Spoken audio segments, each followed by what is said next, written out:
ನಿಮ್ ಇಷ್ಟ ಬಂದಾಗ ಮಾಡಕ್ ನಾವು ಒಪ್ಪಲ್ಲ. MLA ನ MP ನ ಮಿನಿಸ್ಟರ್ ಬರ್ತಾರೆ, ಕಾನೂನು ಮಾಡಿಸ್ತೀವಿ ಹೇಳಿ. ಅವ್ನು ಇಷ್ಟ ಬಂದ ಮಾಡಕ್ ನೀವೆಲ್ಲ ಕೂತ್ರೆ ಜಾತಿ ಕತ್ತ ಮೇಸಕ ನೀವೆಲ್ಲ ಇರೋದು. ರೈತರನ್ನು ಗೋಳು ಕೇಳದ ಸಿದ್ದರಾಮಯ್ಯನಿಗೆ ಎಲ್ಲ ಡಿಪಾರ್ಟ್ಮೆಂಟ್ ಇಂದ ಕಮಿಷನ್ಗಳು ಹೋಗ್ತಾ ಇದೆ. ಇವ್ರನ್ನ ಸಚಿವರು ಅನ್ನೋನ ನಮ್ಮ ಬಾಯಲ್ಲಿ ಏನೇನೋ ಬರ್ತದೆ. ಹೊನ್ನೂರು ಪ್ರಕಾಶ್ ಅವರು ಹೋರಾಟಗಾರರ, ರೈತರ ಅಥವಾ ರಾಜಕಾರಣಿ? ನಾನು ಸಾಮಾನ್ಯ ರೈತ ಮತ್ತು ಹೋರಾಟಗಾರ. ಇವತ್ತಿನ ಈ ಹೋರಾಟಗಳು ಅಂದಿನ ಹೋರಾಟಗಳನ್ನು ತುಲನೆ ಮಾಡಿ ನೋಡಿದಾಗ ಪ್ರಾಮಾಣಿಕವಾಗಿದೆಯಾ? ಹೋರಾಟದ ಹೆಸರಲ್ಲಿ ಕೋಟಿ ಕೋಟಿ ಹಣ ಲೂಟಿ ಮಾಡಿರೋರ ಬಗ್ಗೆ ಮಾತಾಡ್ತಾ ಇದ್ದೀವಿ. ರೈತ ಹೋರಾಟದ ಮಾನ ಮರ್ಯಾದೆ ಗೌರವ ಮಣ್ಣು ಪಾಲು ಮಾಡಿದ್ದಾರೆ. ಕೋಚಂ ಆವತ್ತಿನ ಮಟ್ಟದಲ್ಲಿ ಸೆಕೆಂಡ್ ಲೈನ್ ಲೀಡರ್ಗಳಿದ್ದರು, ಅವರೆಲ್ಲ ಇವತ್ತು ಒಂದೊಂದು ಸಂಘ ಕಟ್ಕೊಂಡು ನಾನು ರಾಜ್ಯಾದ್ಯಂತ ಸ್ವಯಂ ಘೋಷಿತವಾಗಿ ಮಾಡ್ಕೊಂಡು ಇವತ್ತು ರೈತರಿಗೆ ಅನ್ಯಾಯ ಮಾಡ್ತಾ ಇದ್ದಾರೆ. ರೈತ ಅಂದರೆ ಸಾಲದಲ್ಲೇ ಹುಟ್ಟಿ ಸಾಲದಲ್ಲೇ ಬೆಳೆದು ಸಾಲದಲ್ಲೇ ಸಾಯುವವನು ರೈತ. ವ್ಯವಸಾಯ ಇವ್ರ ಮನೆ ಮಂದಿ ಎಲ್ಲ ಸಾಯ ಅನ್ನೋ ವ್ಯವಸ್ಥೆ ಈ ದಿನದವರೆಗೂ ಹಂಗೆ ಇದೆಯಾ? ರೈತ 70ನೇ ಇಸ್ವಿಲಿ ಹೆಂಗಿದ್ದ, ಈ ಹೆಂಗಿದ್ದಾನೆ? 70-80 ವರ್ಷ ಆದ್ರೂ ಸ್ವಾತಂತ್ರ್ಯ ಬಂದು ಇನ್ನು ನಾನು ಮೂಲಭೂತ ಸೌಕರ್ಯ ಕೊಡ್ತೀನಿ, ಮೂಲಭೂತ ಸೌಕರ್ಯ ಕೊಡ್ತೀನಿ. ಇವ್ರಿಗೆ ಕುಡಿಯೋ ನೀರು ಕೊಡೋ ಯೋಗ್ಯತೆ ಇಲ್ಲ ಇವರು ಈ ಸರ್ಕಾರಗಳಿಗೆ. ಏನು ಮಾತಾಡ್ತಾರೆ ಇವರು? ಈ ರಾಜ್ಯದಲ್ಲಿ ಕೃಷಿ ಸಚಿವರು ಅಂತ ಒಬ್ಬರು ಇದ್ದಾರೆ. ರೈತರ ಕಷ್ಟ ನಷ್ಟಗಳಿಗೆ ನೆರವಾಗಬೇಕಾದಂಥ ಗುರುತರ ಜವಾಬ್ದಾರಿ ಅವರಲ್ಲಿ ಇರುತ್ತೆ. ಅವರನ್ನು ಪ್ರಶ್ನೆ ಮಾಡಿದ್ದೀರಾ ನೀವು? ವ್ಯವಸಾಯಕ್ಕೆ ಏನಾದ್ರು ರೈತರಿಗೆ ಏನಾದ್ರು ನಿಮ್ಮ 2 ವರ್ಷದಲ್ಲಿ ಏನಾದ್ರು ಇದೆಯಾ? ಏನಾದ್ರು ಕೊಟ್ಟಿದ್ದಾರೆ ನೀವು? ಮನೆಗೆ ನಾನು ಮಂಡ್ಯದಲ್ಲಿ ಅದೆಷ್ಟು ಕೋಟಿ ಕೊಡ್ತೀವಿ. ಯಾರ ಅಪ್ಪನ ಮನೆಯದು ಕೊಡ್ತಾ ಇದ್ದಾರೆ ದುಡ್ಡು? ಯಾರು ದುಡ್ಡು? ಸರಿಯಾದ ಕೂಲಿ, ಸರಿಯಾದ ಬೆಲೆ ರೈತನಿಗೆ ಕೊಟ್ಟರೆ 224 MLA ಹೆಂಡ್ತಿ, MLC ಹೆಂಡ್ತಿಗಳು, ಮಿನಿಸ್ಟ್ರ್ ಹೆಂಡ್ತಿಗಳಿಗೆಲ್ಲ ನಾವೇ 5,000 ರೂಪಾಯಿ ಕೊಡ್ತೀವಿ. ನೀವೇನು 2,000 ಕೊಡೋದು? ಯಾರ ಅಪ್ಪನ ಮನೆಯಿಂದ ಗ್ಯಾರಂಟಿ ಕೊಡ್ತೀವಿ, ಗ್ಯಾರಂಟಿ ಕೊಡಿ, ನಾವು ಕೊಡೋದನ್ನ ಎಲ್ಲೂ ಬೇಡಲ್ಲ. ಆದರೆ ರೈತರು ಕೊಡಬೇಕಾದ್ರೆ ಕೊಡ್ತಾ ಇದ್ದಾರೆ. ತಗೋತಾರೆ ಪೊರ್ಕೆಗಳನ್ನ, ಬಾರ್ಕೋಲ್ಗಳನ್ನ ಏರಿಸ್ಬೇಕಾಯ್ತು ಎಲ್ಲ ಕಡೆನೂ ಅಷ್ಟೇ. ಅದು ನನ್ನ ಕೈಲಿ ಏಳ್ಸ್ಕೊಂಡು ಹೋದರೆ ಅದು ಮುಟ್ಟಾಳ್ತನ ಆಗುತ್ತೆ. ಅದು ಒಬ್ಬ ಮನುಷ್ಯ ತನಗೆ ಬೇಕಾದಂಥ ಊಟನ ಆರ್ಡ್ರ್ ಮಾಡಿದ್ರೆ ಮನೆಗೆ ಬರ್ತದೆ. ಆದರೆ ಈ ದೇಶಕ್ಕೆ ಅನ್ನ ಕೊಡುವ ರೈತ ಅವನಿಗೆ ಬೇಕಾದಂಥ ಗೊಬ್ಬರವನ್ನು ಪಡೆಯೋದಕ್ಕೆ ಬೆಳಗಿನ ಜಾವ 2 ಗಂಟೆಗೆ ಕ್ಯೂ ನಿಂತುಕೊಂಡು ಸರತಿ ಸಾಲಲ್ಲಿ ಹೆಂಡತಿ ಮಕ್ಕಳನ್ನ ಬಿಟ್ಟು ನಿಂತ್ಕೋಬೇಕು. ಎಲ್ಲ ದೊಡ್ಡ ಜಾಲ. ಇದರಲ್ಲಿ ಮಿನಿಸ್ಟ್ರಿಗಳು ಇನ್ವಾಲ್ವ್ ಆಗಿ ಇಲ್ಲಿಂದ ದುಡ್ಡು ಅಲ್ಲಿವರೆಗೂ ಹೋಗ್ತದೆ. ಹಾಗಾಗಿ ಒಬ್ಬ ಕೃಷಿ ಸಚಿವ ಸರಿಯಾಗಿದ್ದಾನೆ ಅಂದರೆ ಇಲ್ಲಿ ಗೊಬ್ಬರದ ಅಂಗಡಿ ಸರಿಯಾಗಿರ್ತದೆ. ನಮ್ಮ ಸರ್ಕಾರ ನೀರಾವನ್ನ ಹಾಗೆ ಇಡುವಂತ ತಂತ್ರಜ್ಞಾನಕ್ಕೆ ಹುಡುಕಾಡ್ತಾ ಇದ್ದೀವಿ ಅಂತ ಹೇಳಿಕೆ ಕೊಟ್ಟರು. ಒಂದು 10-15 ವರ್ಷದ ಹಿಂದೆ ಪ್ರೊಫೆಸರ್ ನಂಜುಂಡಸ್ವಾಮಿ ಅವರು ಸರ್ಕಾರಕ್ಕೆ ಸವಾಲುಗಳನ್ನು ಹಾಕಿ ನಾವು ನೀರವನ್ನು ಇಳಿಸ್ತೀವಿ ಅಂತ ಸವಾಲು ಹಾಕಿದ್ರು. ಬಟ್ ಇವತ್ತಿನ ಸರ್ಕಾರಗಳು ಅದಕ್ಕೆ ಅನುಮತಿಯನ್ನು ಕೊಟ್ಟಿಲ್ಲ. ನೀವೇನಾದರೂ ಹೋರಾಟವನ್ನು ಮಾಡ್ತೀರಾ? ನೀರ ಏನಾದರೂ ಮಾರ್ಕೆಟಿಗೆ ಬಂದರೆ ಪೆಪ್ಸಿ, ಕೋಕೋ ಕೋಲಾ ಅವಕ್ಕೆ ಎಫೆಕ್ಟ್ ಆಗ್ತದೆ. ಸರ್ಕಾರ ಆದರೆ ಎಂಜಿಲ್ ಕಾಸ್ಟ್ ತಿಂದು ಇವತ್ತು ಅದನ್ನ ಸರಳೀಕರಣ ಮಾಡ್ತಾ ಇಲ್ಲ. ಮುಖ್ಯಮಂತ್ರಿಗಳು ಬಂದರೂ ನಮ್ಮ ಮಾತು ಕೇಳಬೇಕು, ಇಲ್ಲಾಂದರೆ ಮುಖ್ಯಮಂತ್ರಿನೂ ಸೇರಿಸಿ ಕಟ್ಟಾಕ್ತೀವಿ ಅಂತ ಹೇಳ್ತೀವಿ. ಹೊನ್ನೂರು ಪ್ರಕಾಶ್ ಅವ್ರಿಗೆ ಭಯ ಆಗೋದಿಲ್ವಾ? ಸಿದ್ದರಾಮಯ್ಯ ನನಗೇನು ಚೀಫ್ ಮಿನಿಸ್ಟರ್ ಅಲ್ಲ. ನನ್ನ ಕೆಲಸನ ಸಿದ್ದರಾಮಯ್ಯ ಮಾಡೋರು. ಅವ್ರೇನು ಕೊಂಬಿಲ್ಲ ಅವ್ರಿಗೆ. ಪ್ರೀತಿಯ ಸಮಸ್ತ ಮಣ್ಣಿನ ಮಕ್ಕಳಿಗೆ ಕನ್ನಡ ಫಾರ್ಮರ್ ಚಾನಲ್ಗೆ ಸ್ವಾಗತ. ರೈತ ಈ ದೇಶದ ಬೆನ್ನೆಲುಬು. ಇತ್ತೀಚಿನ ದಿನಗಳಲ್ಲಿ ನಡೆಯುತ್ತಿರುವಂಥ ಹೋರಾಟಗಳು ನ್ಯಾಯಸಮ್ಮತವಾಗಿದ್ದಾವ? ರೈತರಿಗೆ ಈ ಹೋರಾಟದ ಅರಿವು ಉಂಟಾಗ್ತಾ ಇದೆಯಾ? ಇದರ ಬಗ್ಗೆ ಚರ್ಚೆ ಮಾಡೋದಕ್ಕೆ ನಮ್ಮೊಂದಿಗೆ ರೈತಪರ ಹೋರಾಟಗಾರ, ರೈತ ನಾಯಕರಾದಂಥ ಶ್ರೀಯುತ ಹೊನ್ನೂರು ಪ್ರಕಾಶ್ ಅವರಿದ್ದಾರೆ. ಬನ್ನಿ ಅವರೊಂದಿಗೆ ಚರ್ಚೆ ಮಾಡೋಣ. ಕಾರ್ಯಕ್ರಮಕ್ಕೆ ಆತ್ಮೀಯ ಸ್ವಾಗತ. ಹೊನ್ನೂರು ಪ್ರಕಾಶ್ ಅವರು ಹೋರಾಟಗಾರರ, ರೈತರ ಅಥವಾ ರಾಜಕಾರಣಿನ? ನಾನು ಸಾಮಾನ್ಯ ರೈತ ಮತ್ತು ಹೋರಾಟಗಾರ. ಇವತ್ತು ಹೊನ್ನೂರು ಪ್ರಕಾಶ್ ಅವರ ಹೋರಾಟಗಳು ಸಾಮಾಜಿಕ ಜಾಲತಾಣಗಳಲ್ಲಿ ಸೇರಿದಂತೆ ಅನೇಕ ಕಡೆ ದೊಡ್ಡ ಮಟ್ಟದಲ್ಲಿ ಸಂಚಲನ ಉಂಟಾಗ್ತಾ ಇದೆ. ಇವತ್ತಿನ ಈ ಹೋರಾಟಗಳು ಅಂದಿನ ಹೋರಾಟಗಳನ್ನು ತುಲನೆ ಮಾಡಿ ನೋಡಿದಾಗ ಇವತ್ತು ನಿಮ್ಮ ರೈತಪರ ಹೋರಾಟಗಳು ಪ್ರಾಮಾಣಿಕವಾಗಿದೆಯಾ? ಸರ್, ನಾನು 88-89ರಲ್ಲಿ ನಂಜುಂಡಸ್ವಾಮಿಯವರ ಮಾತುಗಳು, ಅವರು ರೈತರ ಮೇಲಿದ್ದ ಗೌರವ, ಸರ್ಕಾರ ನಡ್ಕೊಂಡ್ರ ರೀತಿ, ಅವರ ಮಾತನ್ನು ಕೇಳಿ ನಾನು ಪ್ರಭಾವಿತನಾಗಿ ರೈತ ಸಂಘಟನೆಗೆ ಬಂದೆ. ಅವತ್ತು ನಂಜುಂಡಸ್ವಾಮಿಯವರು ಒಂದು ಟವಲ್ನ ಬೀಸಿದ್ರೆ, ಒಂದು ಕರೆ ಕೊಟ್ಟರೆ ಇಡೀ ಕಬ್ಬನ್ ಪಾರ್ಕ್ ನಿಂತಿತ್ತು. ಜೊತೆಗೆ ಸರ್ಕಾರವೇ ನಡೀತಿತ್ತು. ಸರ್ಕಾರವಲ್ಲ, ರಾಜ್ಯ ಸರ್ಕಾರ, ಕೇಂದ್ರ ಸರ್ಕಾರ ಮತ್ತು ಅಂತಾರಾಷ್ಟ್ರೀಯ ಮಟ್ಟದಲ್ಲಿ ಇಡೀ ಅಮೇರಿಕ ದೇಶ ಅವ್ರ ಮಾತಿಗೆ ಬೆದರುತ್ತಿತ್ತು. ಕಂಪ್ನಿಗಳು ಬೆದರುತ್ತಿತ್ತು. ಅಂಥ ವಿಷಯ ಇದ್ದಾಗ ನಾನು ಅವ್ರ ಜೊತೆ ಕೈ ಜೋಡಿಸಿ ಹೋರಾಟಕ್ಕೆ ಧುಮುಕಿದೆ. ಅದೇ ಈ ಹೋರಾಟನ ನೀವು ಹೇಳಿದಾಗೆ ಈ ರಾಜಕೀಯ ಹೋರಾಟಗಳನ್ನು ಪರಿಗಣಿಸಿದಾಗ, ಅದೇ ರೀತಿ ರೈತರ ಹೋರಾಟಗಾರರನ್ನ ಪರಿಗಣಿಸಿದಾಗ ಇವತ್ತಿನ ರೈತ ಹೋರಾಟಗಳು ಅಥವಾ ರೈತ ನಾಯಕರು ಮಾಡ್ತಿರುವಂಥ ಹೋರಾಟಗಳು ಪ್ರಾಮಾಣಿಕವಾಗಿ ರೈತ ಹೋರಾಟ ಮಾಡ್ತಾ ಇದ್ದಾರಾ? ಅವತ್ತಿನ ಹೋರಾಟಕ್ಕೂ ಇವತ್ತಿನ ಹೋರಾಟಕ್ಕೂ ಭಾಳ ಅಜಗಜಾಂತರ ವ್ಯತ್ಯಾಸ ಇದೆ ಸರ್. ಅವತ್ತು ಒಂದು ಲೀಡರ್ಶಿಪ್ಪಲ್ಲಿತ್ತು, ಇವತ್ತು ಸುಮಾರು ಲೀಡರ್ಶಿಪ್ಪಲ್ಲಿದೆ. ಯಾಕಂದರೆ ಇವತ್ತು ಏನು ಆವತ್ತು ಬದ್ಧತೆ ಇತ್ತು, ಅಲ್ಲಿ ರೈತನೇ ಪ್ರಭು. ಇಡೀ ಗ್ರಾಮ ಘಟಕ ಏನು ಹೇಳುತ್ತೆ ಅದನ್ನ ರಾಜ್ಯ ಘಟಕ ಮಾಡ್ತಾಯಿತ್ತು. ಯಾರು ಎಲೆಕ್ಷನ್ ಏನೇ ಮಾಡಿದ್ರು ಆ ಗ್ರಾಮಕ್ಕೆ ಏನು ಹೇಳ್ತದೆ ಪಾಸ್ ಮಾಡುತ್ತೆ ಅದನ್ನು ರಾಜ್ಯ ಘಟಕ ಗೌರವಿಸ್ತು. ಇವತ್ತು ಆ ಥರ ಇಲ್ಲ. ಏನೋ ಯಾರೋ ಮೇಲಿಂದ ಹೇಳ್ತಾರೆ, ಮತ್ತು ಎಲ್ಲರೂ ಇವತ್ತು ಸ್ವಯಂ ಘೋಷಿತ ರಾಜ್ಯಾಧ್ಯಕ್ಷರಾಗ್ಬಿಟ್ರು. ಅವರವ್ರು ಯಾರೂ ಘೋಷಣೆ ಮಾಡ್ತಾಯಿಲ್ಲ, ಯಾವ ರೈತರು ಮಾಡ್ತಾಯಿಲ್ಲ. ನಾ ರಾಜ್ಯಾಧ್ಯಕ್ಷ ಅಂತೇಳಿ ಇವತ್ತು ರಾಜ್ಯಾಧ್ಯಕ್ಷರು ಘೋಷಿಸ್ಕೊಂಡು ಎಲ್ಲರೂ ಇವತ್ತು ರೈತರಿಗೆ ಮೋಸ ಮಾಡ್ತಾಯಿದ್ದಾರೆ. ಯಾವತ್ತಿನ ಹೋರಾಟಕ್ಕೂ ಇವತ್ತು ಹೋರಾಟಕ್ಕೂ ಭಾಳ ಅಜಗಜಾಂತರ. ಇವತ್ತು ರಾಜಕೀಯ ಪಕ್ಷಗಳೇ ಒಬ್ಬೊಬ್ಬ ಅಧ್ಯಕ್ಷನ ಮಾಡಿ ಬಿಡ್ತಾ ಇದೆ.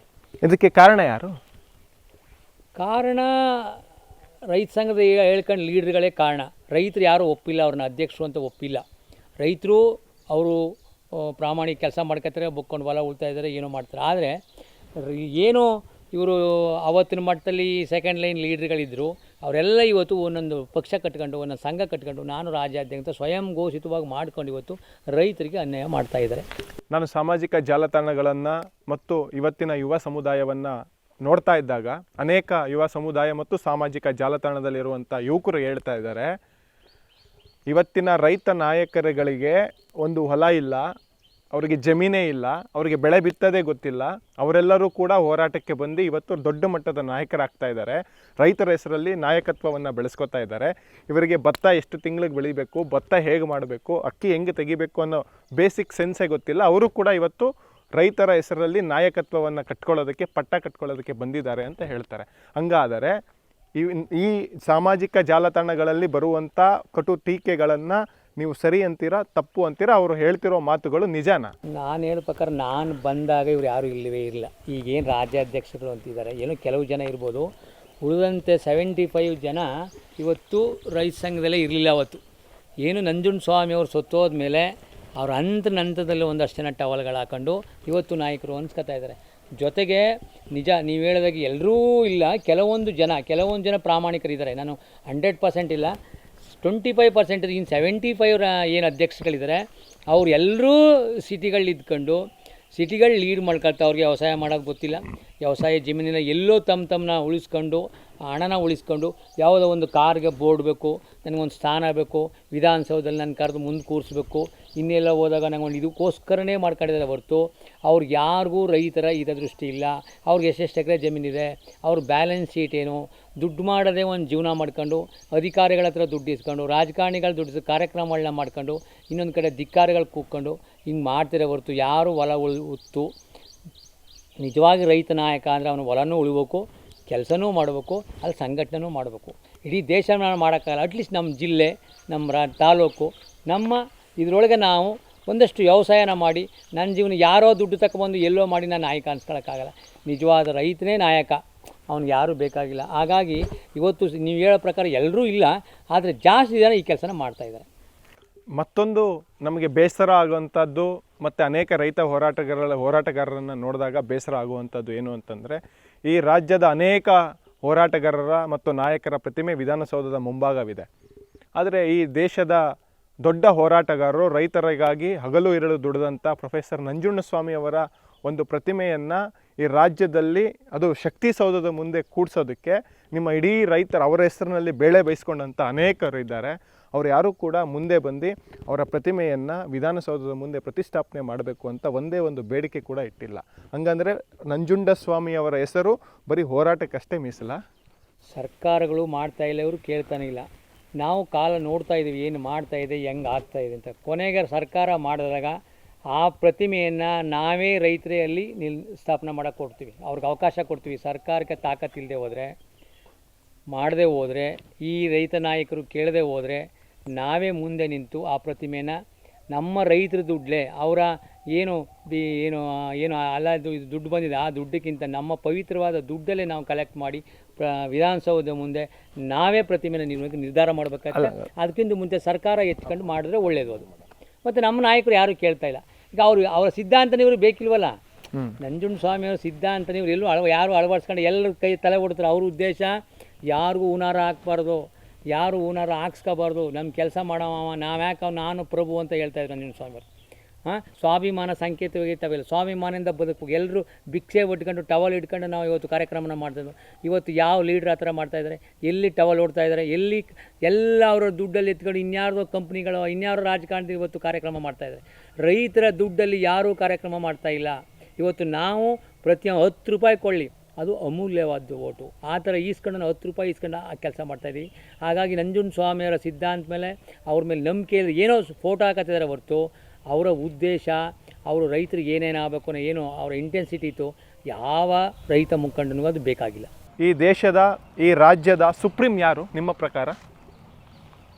ಈ ದೇಶದ ಸುಪ್ರೀಂ ಅಂದರೆ ನಾವೇ. ಯಾಕಂದರೆ 75 ಭಾಗ ಇರೋರು ನಾವು. ಯಾವುದೇ ಸರ್ಕಾರ ಬೇಕಾರಂದರೆ ಕೂರ್ಸೋರೆ ನಾವು. ಆದ್ದರಿಂದ ದೇಶ ಇರ್ಬೋದು, ರಾಜ್ಯ ಇರ್ಬೋದು, ಎರಡರಲ್ಲೂ ನಾವೇ ಸುಪ್ರೀಮು. ಅಂದರೆ ರೈತರೇ ಸುಪ್ರೀಂ ಅಂತ ಹೇಳ್ತಾ ಇದ್ದೀರಾ.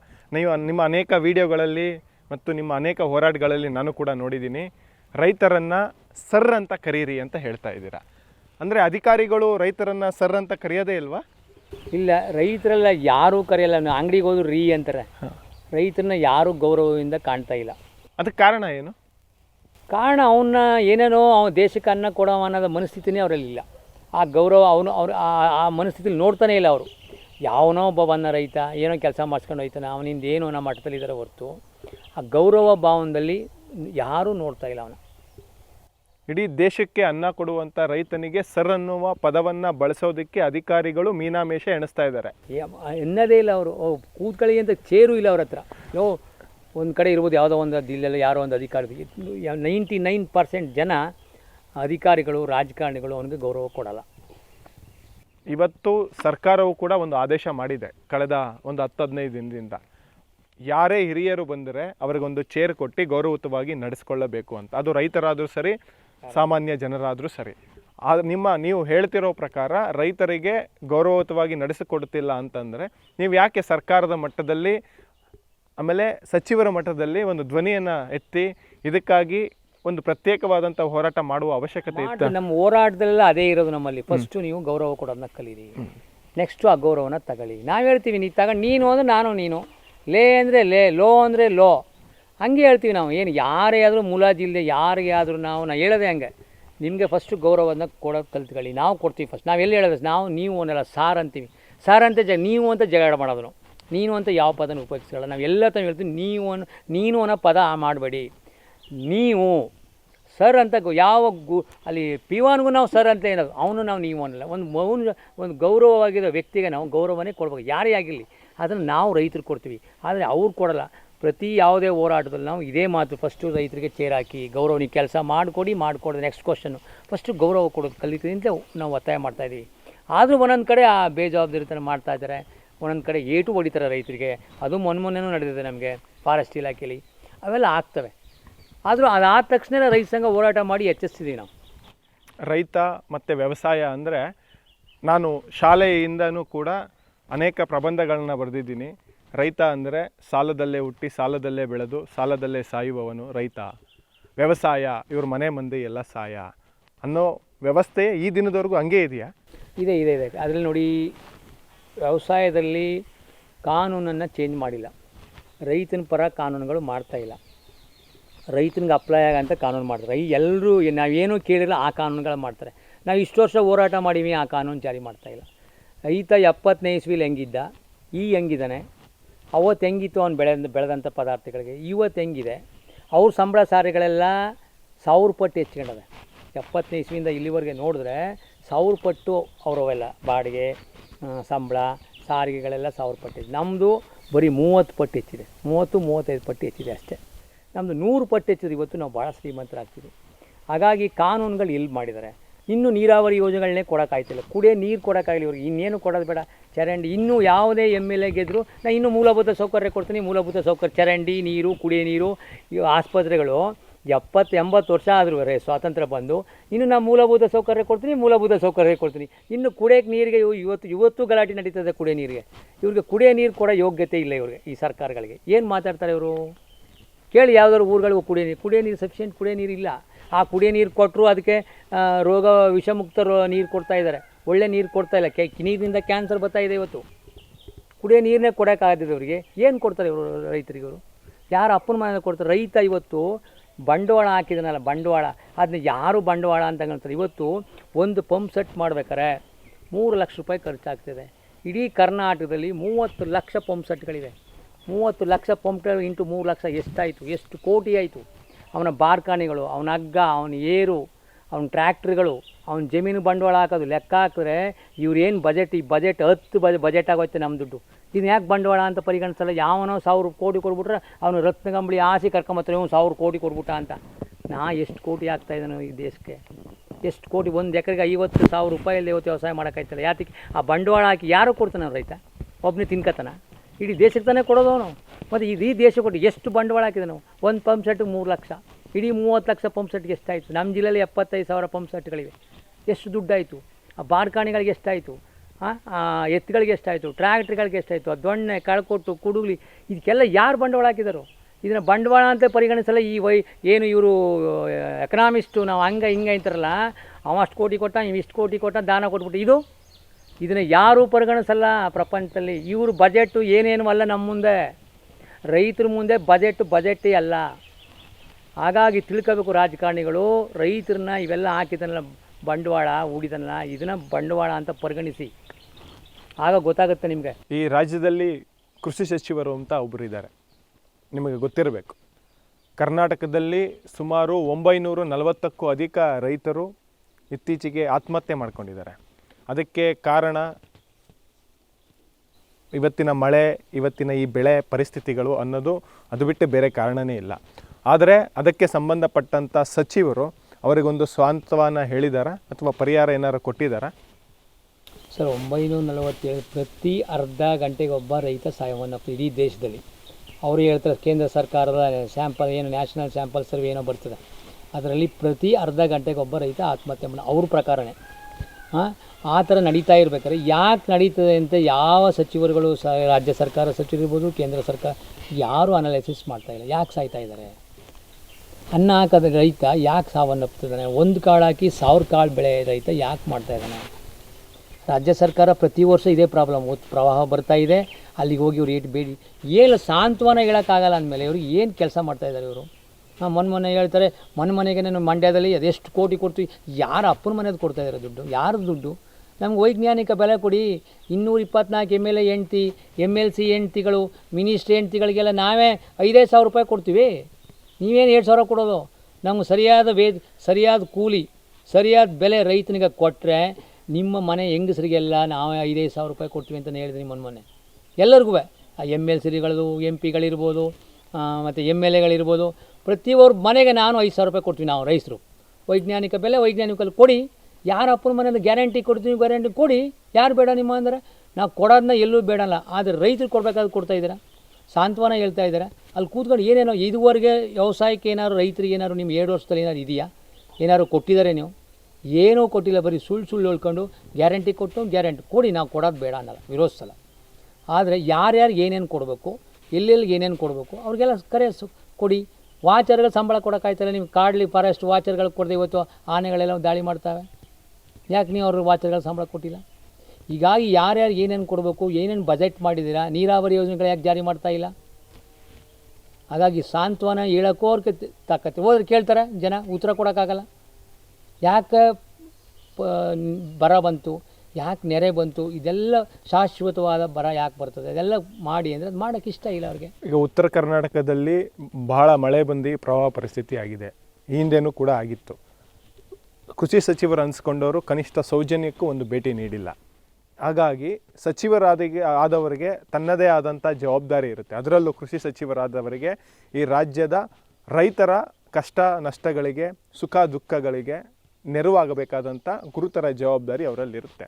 ಈ ದಿನದವರೆಗೂ ಯಾರಿಗೂ ಕೂಡ ಒಂದು ಉತ್ತಮವಾದಂಥ ಪರಿಹಾರ ನೀಡಿಲ್ಲ, ಭೇಟಿ ಕೂಡ ನೀಡಿಲ್ಲ. ಅದಕ್ಕೆ ನಿಮ್ಮ ಹತ್ರ ಏನಾದ್ರು ಅವರನ್ನು ಪ್ರಶ್ನೆ ಮಾಡಿದ್ದೀರಾ ನೀವು? ನಮ್ಮ ಚಾಮರಾಜನಗರ ಬಂದಾಗ ನಾವು ಏನೇನು ಆಗಬೇಕು ರೈತರಿಗೆ, ಯಾಕೆ ಬರ ಬಂದಾಗ ಶಾಶ್ವತ ಬರವನ್ನು ಓಡಿಸ್ಬೇಕಾದ್ರೆ ಏನು ಮಾಡಬೇಕು, ನೆರೆ ಬಂದರೆ ಶಾಶ್ವತವಾಗಿ ನೆರೆನ ತಪ್ಪಿಸೋಕ್ಕೆ ಕಾನೂನಲ್ಲಿ ಮತ್ತು ಸರ್ಕಾರಗಳಿಗೆ ಏನು ದೊಡ್ಡ ವಿಷಯಗಳಲ್ಲ. ನೆರೆ ಬಂದಾಗ, ಪ್ರವಾಹ ಬಂದಾಗ ಅದನ್ನ ಯಾಕೆ ಬಚಾವ್ ಮಾಡಬೇಕು, ಏನು ಮಾಡಬೇಕು ಅನ್ನೋದು ಏನು ಭಾರಿ ದೊಡ್ಡ ವಿಷಯಗಳೆಲ್ಲ ಮಾಡ್ಬೋದು, ಏನೇನೋ ಮಾಡ್ತಾರೆ, ಇದು ಮಾಡ್ಬೋದು. ಜೊತೆಗೆ ಬರ ಬಂದವರು ಅಷ್ಟೇ, ಶಾಶ್ವತ ಯಾಕೆ ಬರ ಬರುತ್ತೆ, ಅವೆರಡನ್ನೂ ಕೂತ್ಕೊಂಡು ವಿಜ್ಞಾನಿಗಳು ಬಂದಾಗ ಇವರು ತಜ್ಞರು ರೈತರು ಬಂದು ಸಮಾಲೋಚನೆ ಮಾಡಿ ಅಲ್ಲಿ ಅವರು ಬಂದಿರೋ ಕಷ್ಟಗಳನ್ನ ತಾವು ಹೋಗಿ ಇಂಥ ಕಷ್ಟ ಕಳ್ಕೊಂಡಿರ್ತಾರೆ ಜಮೀನ, ಏನು ನಾವು ಇದ್ದೀವಿ ಸಂತೋಷ, ನಾವು ಇದು ಮಾಡಿ ನಾವು ನಿಮ್ಮ ಜೊತೆಲಿ ನಾವೆಲ್ಲ ಇರ್ತೀವಿ, ಯಾವುದೇ ಕಾರಣಕ್ಕೂ ನೀವು ಧೈರ್ಯ ಹೊಂದಬೇಡಿ ಅನ್ನೋದು ಹೇಳೋದು ಒಂದು ಕೃಷಿ ಸಚಿವರು ಬಂದರು ಧೈರ್ಯ ಹೇಳಿದ್ರು, ಏನಾದ್ರು ಮಾಡ್ತಾರೆ, ಒಂದು ರೈತರಿಗೆ ಒಂದು ಇರ್ತಾರೆ, ಅದು ಅವ್ರ ಕರ್ತವ್ಯ ಜವಾಬ್ದಾರಿ. ಅದು ನನ್ನ ಕೈಲಿ ಹೇಳ್ಸ್ಕೊಂಡು ಹೋದರೆ ಅದು ಮುಟ್ಟಾಳ್ತನ ಆಗುತ್ತೆ. ಅದು ಇವ್ರಿಗೆ ನಿಜವಾಗ್ಲೂ ಆ ಖಾತೆನ ವಹಿಸ್ತಾ ಇದ್ದೀನಿ, ಮಾನ ಮರ್ಯಾದೆ, ಅನ್ನ ತಿಂತಿದ್ರೆ ಇವರೇನು ಅಲ್ಲಿ ಬರ ಬರಲಿ ಪ್ರವಾಹ ಬರಲಿ ಅನ್ನ ತಿಂತಾರೆ ತಾನೆ. ಇವರು ಅನ್ನ ತಿನ್ನಾಗ ತಟ್ಟೆ ಮುಂದೆ ಅನ್ನ ತನ್ನ ಹಾಕೊಂಡಾಗ ಇವ್ರಿಗೆ ಮಾಹಿತಿ ಬಂದಿರ್ತದೆ, ಇಂಟೆಲಿಜೆನ್ಸಿ ಮಾಹಿತಿ, ಎಲ್ಲ ಮಾಹಿತಿ ಅಲ್ಲಿ ಪ್ರವಾಹ ಬಂದಿರುತ್ತೆ. ಆ ಮಾಹಿತಿನ ಅರ್ಥಗಳಿಗೆ ಹೋದರೆ ಇವ್ರನ್ನ ಸಚಿವರು ಅನ್ನೋವನ್ನ ಇನ್ನೇನು ಕತೆ ಕರಿಬೇಕು ಅವ್ರಿಗೆ. ಇನ್ನು ನಮ್ಮ ಬಾಯಲ್ಲಿ ಏನೇನೋ ಬರ್ತದೆ, ಹೇಳಿದ್ರೆ ರೈತ ಸಂಘದವ್ರು ಬೈದರು ಅಂತ. ನಾವು ಬೈಯಲ್ಲ, ನೀವಿರೋದು ರೈತರಿಗೆ ಕೆಲಸ ಮಾಡೋಕ್ಕೆ. ಆ ಖಾತೆ ಕೊಟ್ಟದು ಏನು ದೊಡ್ಡ ಇದಲ್ಲ ನಿಮಗೆ ಖಾತೆ, ಅದು ಸೇವಕ. ನೀವು ರೈತರಿಗೆ ನೀನು ಇಂತಿಂಥದ್ದು ಮಾಡಪ್ಪ ಅಂತ ನಿಮಗೆ ನೇಮಿಸ್ವಿ, ನಾವು ದುಡ್ಡು ಕೊಟ್ಟಿವಿ, ನಿಮಗೆ ಕೆಲಸ ಮಾಡಿ. ನೀವು ಇನ್ನೇನು ನಿಮ್ಮ ಅಪ್ಪರ ಮನೆ ದುಡ್ಡು ತಗೊಂಬಂದು ಕೊಡಲ್ಲ, ನಮ್ಮ ದುಡ್ಲಿ ನಿಮ್ಮನ್ನ ಕೂರಿಸಿರೋರು ನಾವು. ನಿಮ್ಮ ಕೆಲಸ ಮಾಡೋ ರೈತರ ಕೆಲಸನ ಎಲ್ಲೆಲ್ಲಿ ತೊಂದರೆ ಆದ್ದು, ಎಲ್ಲೆಲ್ಲಿ ಕಾನೂನು ತರಬೇಕು ಅಂತ ಕೂರಿಸಿರೋದು ಹೊರತು ನೀವು ಮಜಾ ಮಾಡೋ ಗೂಟದ ಕಾರ್ ತಗೊಂಡು ಈಗಲೇ ಹೋಗಿ ತಕ್ಷಣ ನೋಡಿದವರೆ ಉಗಿಸ್ಕೋಬೇಕಾಯ್ತು, ತಗೋತಾರೆ ಪೊರ್ಕೆಗಳನ್ನ ಬಾರ್ಕೋಲ್ಗಳನ್ನ ಏರಿಸ್ಬೇಕಾಯ್ತು ಎಲ್ಲ ಕಡೆನೂ ಅಷ್ಟೇ. ಈ ದೇಶ ಇವತ್ತು ತಂತ್ರಜ್ಞಾನ ಯುಗದಲ್ಲಿ ಭಾಳ ಮುಂದುವರೆದಿದೆ, ಅದರಲ್ಲೂ ಅಂತರ್ಜಾಲ ಯುಗದಲ್ಲಿ ಇನ್ನೂ ಮುಂದುವರೆದಿದೆ. ಇವತ್ತು ಒಬ್ಬ ಮನುಷ್ಯ ತನಗೆ ಬೇಕಾದಂಥ ಊಟನ ಆರ್ಡ್ರ್ ಮಾಡಿದ್ರೆ ಮನೆಗೆ ಬರ್ತದೆ, ಅವನಿಗೆ ಬೇಕಾದಂಥ ಮಾತ್ರೆ ಆರ್ಡ್ರ್ ಮಾಡಿದ್ರೆ ಮನೆಗೆ ಬರ್ತದೆ. ಆದರೆ ಈ ದೇಶಕ್ಕೆ ಅನ್ನ ಕೊಡುವ ರೈತ ಅವನಿಗೆ ಬೇಕಾದಂಥ ಗೊಬ್ಬರವನ್ನು ಪಡೆಯೋದಕ್ಕೆ ಬೆಳಗಿನ ಜಾವ 2 ಗಂಟೆಗೆ ಕ್ಯೂ ನಿಂತುಕೊಂಡು ಚಳಿ ಮಳೆ ಬಿಸಿಲಲ್ಲಿ ಸರತಿ ಸಾಲಲ್ಲಿ ಹೆಂಡತಿ ಮಕ್ಕಳನ್ನ ಬಿಟ್ಟು ನಿಂತ್ಕೋಬೇಕು. ಇನ್ನೂ ಆ ವ್ಯವಸ್ಥೆಯಲ್ಲಿ ಸರ್ಕಾರ ಈ ಒಂದು ಕೃಷಿ ಕ್ಷೇತ್ರದಲ್ಲಿ ರೈತ ತನಗೆ ಬೇಕಾದ ಗೊಬ್ಬರವನ್ನು ಆನ್ಲೈನ್ನಲ್ಲಿ ಬುಕ್ ಮಾಡಿ ತನ್ನ ಮನೆಗೆ ತರಿಸ್ಕೊಳ್ಳೋವಂಥ ವ್ಯವಸ್ಥೆಯನ್ನು ಕೇಂದ್ರ ಸರ್ಕಾರವೂ ಅಳವಡಿಸ್ಕೊಂಡಿಲ್ಲ, ರಾಜ್ಯ ಸರ್ಕಾರವನ್ನು ಅಳವಡಿಸ್ಕೊಂಡಿಲ್ಲ. ಹಾಗಾಗಿ ತಂತ್ರಜ್ಞಾನ ಯುಗದಲ್ಲಿ ಇವತ್ತು ರೈತರನ್ನು ಹಿಂದೆ ಇಕ್ಕಿರೋದು ಅವರ ಬೆಳೆ ಬಯಸ್ಕೊಳ್ಳೋದಕ್ಕೆ ಅಥವಾ ರೈತರನ್ನು ಕಪ್ಪು ಬಟ್ಟೆ ಕಟ್ಟಿ ಅವರನ್ನು ಹಿಂದೆನೇ ಇಡುವ ಉದ್ದೇಶನ ನೋಡಿ. ಈಗ ರಸಗೊಬ್ಬರದ್ದೇ ಒಂದು ದಂಧೆ ಇದೆ, ಆ ದಂಧೆನೇ ಆ ಸಬ್ಸಿಡಿ ನಮಗಿಂತ ಹೆಚ್ಚಾಗಿ ಫ್ಯಾಕ್ಟ್ರಿಗಳಿಗೆ ಹೋಗ್ತಾ ಇದೆ. ದೊಡ್ಡ ದೊಡ್ಡ ಜಾಲ ಇದೆ, ಇದರಲ್ಲಿ ದೊಡ್ಡ ದೊಡ್ಡ ಜಾಲ ಹಡ್ಕೊಂಡಿದೆ. ಆ ಜಾಲದಲ್ಲಿ ಕೇಂದ್ರ ಸರ್ಕಾರ ರಾಜ್ಯ ಸರ್ಕಾರಗಳ ಪಾಲುಗಳು ಮತ್ತು ಅವರದೇ ಆದ ಪ್ರಭಾವಿಗಳ ವ್ಯಕ್ತಿಗಳಲ್ಲಿ ಆ ಒಂದು ಗುಂಪು ನಡೀತಾ ಇದೆ. ಹಾಗಾಗಿ ಇದನ್ನು ನೀವೇನು ತಂತ್ರಜ್ಞಾನ ಹೇಳಿದ್ರಿ, ಏನು ಡಿಜಿಟಲ್ ಯುಗದಲ್ಲಿ ನಮ್ಮ ಮನೆಗೆ ನಾನು ಬುಕ್ ಮಾಡೋ ಅಂಥ ಒಂದು ವ್ಯವಸ್ಥೆನ ಅವರು ಮಾಡ್ತಾಯಿಲ್ಲ. ಯಾಕೆ ಅದರ ಅವರ ಜಾಲ ಮತ್ತು ಅದರಿಂದ ಕಮಿಷನ್ಗಳು, ಅದರಿಂದ ಇನ್ನೇನು ಆಗಬೇಕು, ಎಲ್ಲವೂ ದೊಡ್ಡ ಜಾಲ ಇದೆ. ಈ ಜಾಲನ ಬಿಡಿಸಿ ರೈತನಿಗೆ ನೇರ ಆಗಿ ಇದು ಬರಬೇಕು. ಜೊತೆಗೆ ಅದರಲ್ಲಿ ಇನ್ನೂ ಒಂದಿದೆ, ಸಾವಯವ ಕೃಷಿ ನೈಸರ್ಗಿಕ ಕೃಷಿ ಮಾಡಿ ಅಂತ ಹೇಳ್ತಾರೆ. ನಾನೀಗ ಕಬ್ಬು ಬೆಳಿತೀನಿ, ನಾನು ಏನೂ ಆಗದೆ ಗೊಬ್ಬರ ಹಾಕದೆ ಕಬ್ಬು ಬೆಳಿತೀನಿ. ನೀವು ಗೊಬ್ಬರ ಹಾಕೊಂಡು 20 ಮೂಟೆ ಗೊಬ್ಬರ ಹಾಕೊಂಡು ಬೆಳಿತೀರ, ನಿಮಗೆ ಸಬ್ಸಿಡಿ ಬಂದರೂ ನಿಮ್ಗೆ ಅದೇ ರೇಟ್ ಕಬ್ಬು. ನಾನು ನಮ್ಮ ಗೊಬ್ಬರ ಹಾಕೊಂಡು ನಾವು ಕಾಂಪೋಸ್ಟ್ ಮಾಡ್ಕೊಂಡು ಜೀವಾಮೃತ ಹಾಕೊಂಡು ಬೆಳೆದ್ರೂ ನಮಗೆ ಅದೇ ರೇಟು. ಹಾಗಾಗಿ ಆ ಒಂದು ನೀವೇ ಏನು ನೀವು ಕೊಡೋ ಅಂಥ ಸಬ್ಸಿಡಿನ ನೀರನ್ನು ನನಗೂ ಕೊಟ್ಟರೆ ಇನ್ನೂ ಒಂದಷ್ಟು ಜನ ಸಾವಯವ ಕೃಷಿ ಮಾಡೋರು ಹಂಗೆ ಮಾಡ್ತಾ ಈ ಗೊಬ್ಬರ ಪ್ರಮಾಣನ ಮಾಡಬೇಕು. ಹಾಗಾಗಿ ಗೊಬ್ಬರ ಪ್ರಮಾಣ ಇವತ್ತು ರೈತರು ಏನು ಆಮೇಲೆ ಅವೈಜ್ಞಾನಿಕ ಅಲ್ಲಿ ಎಷ್ಟು ಬೆರೆಸಿದ್ದಾರೆ ಅಂತಲೂ ಗೊತ್ತಿಲ್ಲ, ಎಷ್ಟು ಪ್ರಮಾಣ ಇದೆ ಅಂತಲೂ ಗೊತ್ತಿಲ್ಲ. ಎಲ್ಲ ದೊಡ್ಡ ಜಾಲ. ಇದರಲ್ಲಿ ಮಿನಿಸ್ಟ್ರಿಗಳು ಇನ್ವಾಲ್ವ್ ಆಗಿ ಈ ಒಂದು ದಂಧೆಗೆ ಇವರು ಯಾರೂ ಕೈ ಹಾಕ್ತಾಯಿಲ್ಲ. ಅದೇ ಕೃತಕ ಅಭಾವಗಳನ್ನ ಸೃಷ್ಟಿ ಮಾಡ್ತಾರೆ, ರೈತರನ್ನ ಬೀದಿಲಿ ನಿಂತ್ಕೊಂಡು ಆ ಗೊಬ್ಬರ ಖರೀದಿ ಮಾಡೋಕೆ ಮಾಡ್ತಾಯಿದ್ದಾರೆ. ಅದೆಲ್ಲ ಮಾಡಿರೋದು ಇವರೇ. ಏನೋ 69ನೇ ಏನು ಗ್ರೀನ್ ರೆವಲ್ಯೂಷನ್ ಮಾಡಿದರು, ಇದೇ ಕಾರಣಕ್ಕೆ ಮಾಡಿ ಇವತ್ತು ಭೂಮಿಯ ಫಲವತ್ತತೆ ಹಾಳಾಗ್ತಾಯಿದೆ. ಭೂಮಿ ಸಾವಯವ ಇಂಗಾಲ ಕಡಿಮೆಯಾಗಿ 0.1 0.2 ಬರ್ತಾಯಿದೆ. ಇದೇ ರೀತಿ ನಾವು ರಸಗೊಬ್ಬರಗಳನ್ನ ಮುಂದುವರಿಸಿದ್ರೆ ನಮ್ಮ ಭೂಮಿ ಹಾಳಾಗೋದಂತ ಖಂಡಿತ. ಅದು ಗೊತ್ತು ಅವ್ರಿಗೆ, ಸರ್ಕಾರಗಳಿಗೆ ಗೊತ್ತು. ಒಂದು ಕಡೆ ಸಾವಯವ ಕೃಷಿ ಮಾಡಿ ಅಂತಾರೆ, ಒಂದು ಕಡೆ ಗೊಬ್ಬರಗಳ ಅಭಾವ ಸೃಷ್ಟಿ ಮಾಡ್ತಾವ್ರೆ. ಹಾಗಾಗಿ ಇದೊಂದು ದಂಧೆ, ಇದೊಂದು ಜಾಲ, ಇದು ಎಲ್ಲರಿಗೂ ಗೊತ್ತು. ಇವತ್ತು ನೋಡಿ, ಯಾವುದೇ JDF ಒಬ್ಬ ಫರ್ಟಿಲೈಸರ್ ಅಂಗಡಿಗೆ ಫೈನ್ ಹಾಕಿಲ್ಲ, ಅವ್ನು ಕೇಸ್ ಹಾಕಿಲ್ಲ ಅವನ ಮೇಲೆ. ಎಲ್ಲರಿಗೂ ಗೊತ್ತು, ಎಲ್ಲರಿಗೂ. ಮೊನ್ನೆ DC ಆಫೀಸಲ್ಲಿ ಅದೇ ಹೇಳಿದೆ, ನೀವು ಇಷ್ಟು ವರ್ಷದಿಂದ ಬಂದಿದ್ದೀರಾ, ಒಬ್ಬರು ಕೇಸ್ ಹಾಕಿದ್ದಾರೆ, ಹಾಕಿಲ್ಲ. ಯಾಕಂದರೆ ದುಡ್ಡು ಕೊಡ್ತಾರೆ, ಇಲ್ಲಿಂದ ದುಡ್ಡು ಅಲ್ಲಿವರೆಗೂ ಹೋಗ್ತದೆ. ಹಾಗಾಗಿ ಒಬ್ಬ ಕೃಷಿ ಸಚಿವ ಸರಿಯಾಗಿದ್ದಾನೆ ಅಂದರೆ ಇಲ್ಲಿ ಗೊಬ್ಬರದ ಅಂಗಡಿ ಸರಿಯಾಗಿರ್ತದೆ. ಇದೊಂದು ವ್ಯವಸ್ಥಿತ ಜಾಲ ಅಂತ ಹೇಳ್ತೀರಾ? ಪೂರ್ತಿ ಜಾಲ ಇದು, ಒಂದು ದಂಧೆ ಮಾಡ್ತಾಯಿದ್ದಾರೆ ಇದನ್ನ. ಎಲ್ಲರೂ ಇದಕ್ಕೆ ಕಮಿಷನ್ ಹೋಗ್ತದೆ. ಇದನ್ನು ಬೇಯಿಸೋದಕ್ಕೆ ಸಾಧ್ಯ ಇಲ್ಲ. ಮಾಡ್ಬೋದು ಸರ್ಕಾರ, ಯಾಕೆ ಬೇಯಿಸೋಕ್ಕಲ್ಲ? ಮನುಷ್ಯನ ಬೇಯಿಸೋಕ್ಕೆ ಎಲ್ಲವೂ ನಾವು ಎಷ್ಟೋ ಹಿಡಿದು ಕೊಡ್ತೀವಿ, ಅಲ್ಲಿಗೆ ನಡೀತೇವೆ. ಎಷ್ಟು ಅಂತ ರೈತ ಎಲ್ಲನೂ ಹಿಡ್ಕೊಡೋಕ್ಕಾಗುತ್ತಾ? ಅದೇ ಒಂದು ಕೆಲಸ ಮಾಡೋಕ್ಕಾಗುತ್ತೆ. ಅದೇನೇ ಹೇಳಿದ್ನಲ್ಲ, ಕೃಷಿ ಸಚಿವರು ಸರಿಯಾಗಿದ್ದರೆ ಇಲ್ಲಿ ಗೊಬ್ಬರದ ಅಂಗಡಿ ಸರಿಯಾಗಿರ್ತದೆ.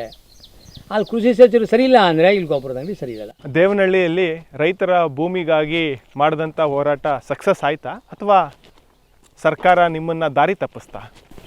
ನಮ್ಮ ಮೊದಲನೇ ಹಂತದಲ್ಲಿ ರೈತರಿಗೆ ಜಯ ಸಿಕ್ಕಿದೆ, ಆದರೆ ಗೆಜೆಟಲ್ಲೂ ನೋಟಿಫಿಕೇಷನ್ ಆಗಬೇಕಾಗಿದೆ. ಹಾಗಾಗಿ ಈಗ ಗ್ರೀನ್ ಬೆಲ್ಟು ಅದು ಇದು ಹೇಳ್ತಾರೆ. ಯಾವುದೇ ಕಾರಣಕ್ಕೂ ರೈತರು ಮಾರಕ್ಕೆ ಹೋಗಬಾರ್ದು, ಗ್ರೀನ್ ಬೆಲ್ಟ್ ಆಗಬಾರ್ದು. ರೈತರು ಯಾವುದೇ ಕಾರಣಕ್ಕೂ ಜಮೀನನ್ನ ಮಾರಾಟ ಮಾಡಬಾರ್ದು. ಮಧ್ಯೆ ನಾ ಕೊಡ್ತೀನಿ ಏನು ದುಡ್ಡು ಆಮಿಷಗಳನ್ನ ಒಡ್ತಾ ಇದ್ದಾರೆ.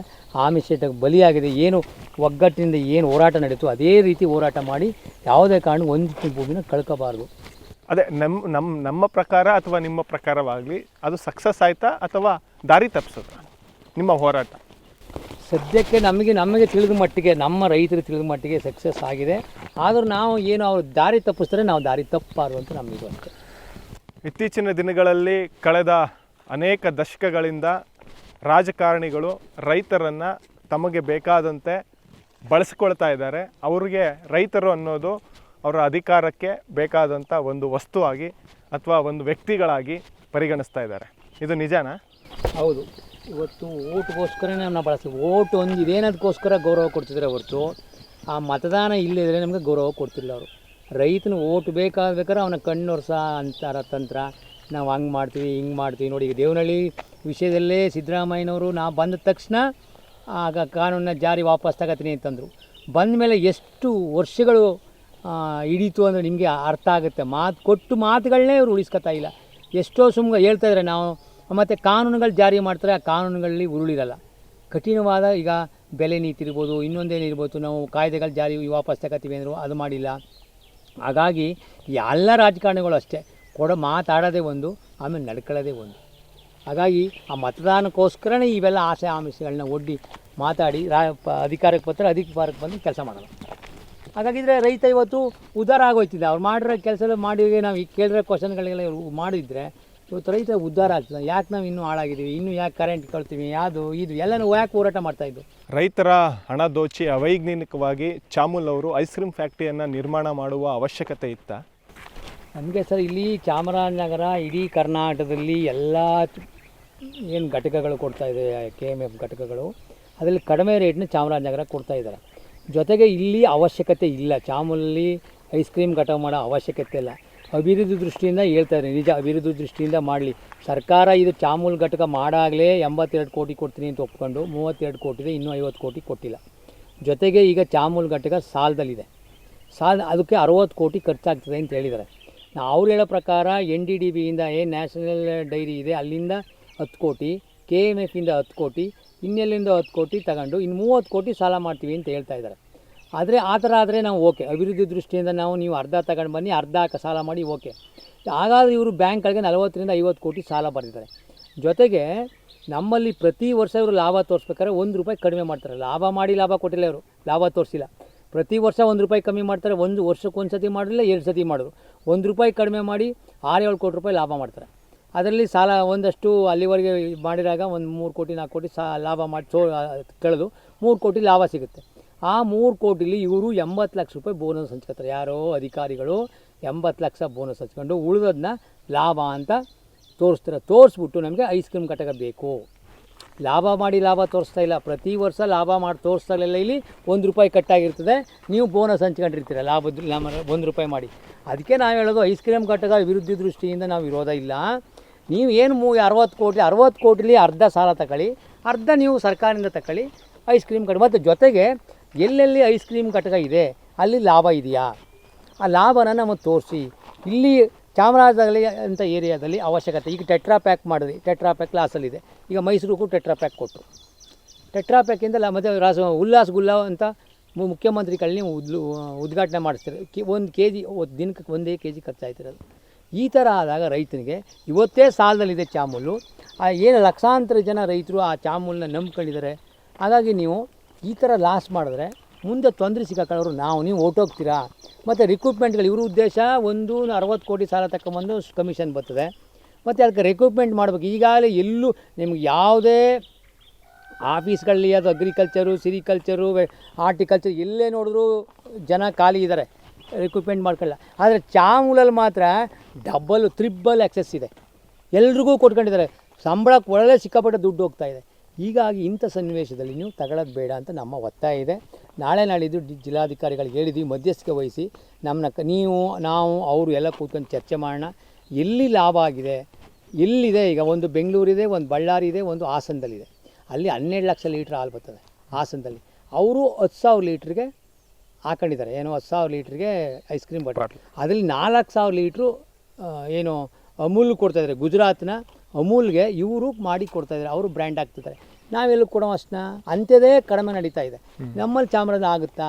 ಇದು ಈ ನೆಗೆಟಿವ್ ಪಾಸಿಟಿವ್ ಏನು ಕೂತು ಥಿಂಕ್ ಮಾಡಿ ಒಂದು ನಿಯೋಗನ ಮಾಡಿ ಏನೋ ಒಂದು ಟಾಸ್ಕ್ ಫೋರ್ಸ್ನ ಏನೋ ಒಂದು ಮಾಡಿ ಅದನಂತರ ನೀವು ಮಾಡಿ ಅಂತ ನಾವು ಹೇಳ್ತಾ ಇದ್ದೀವಿ.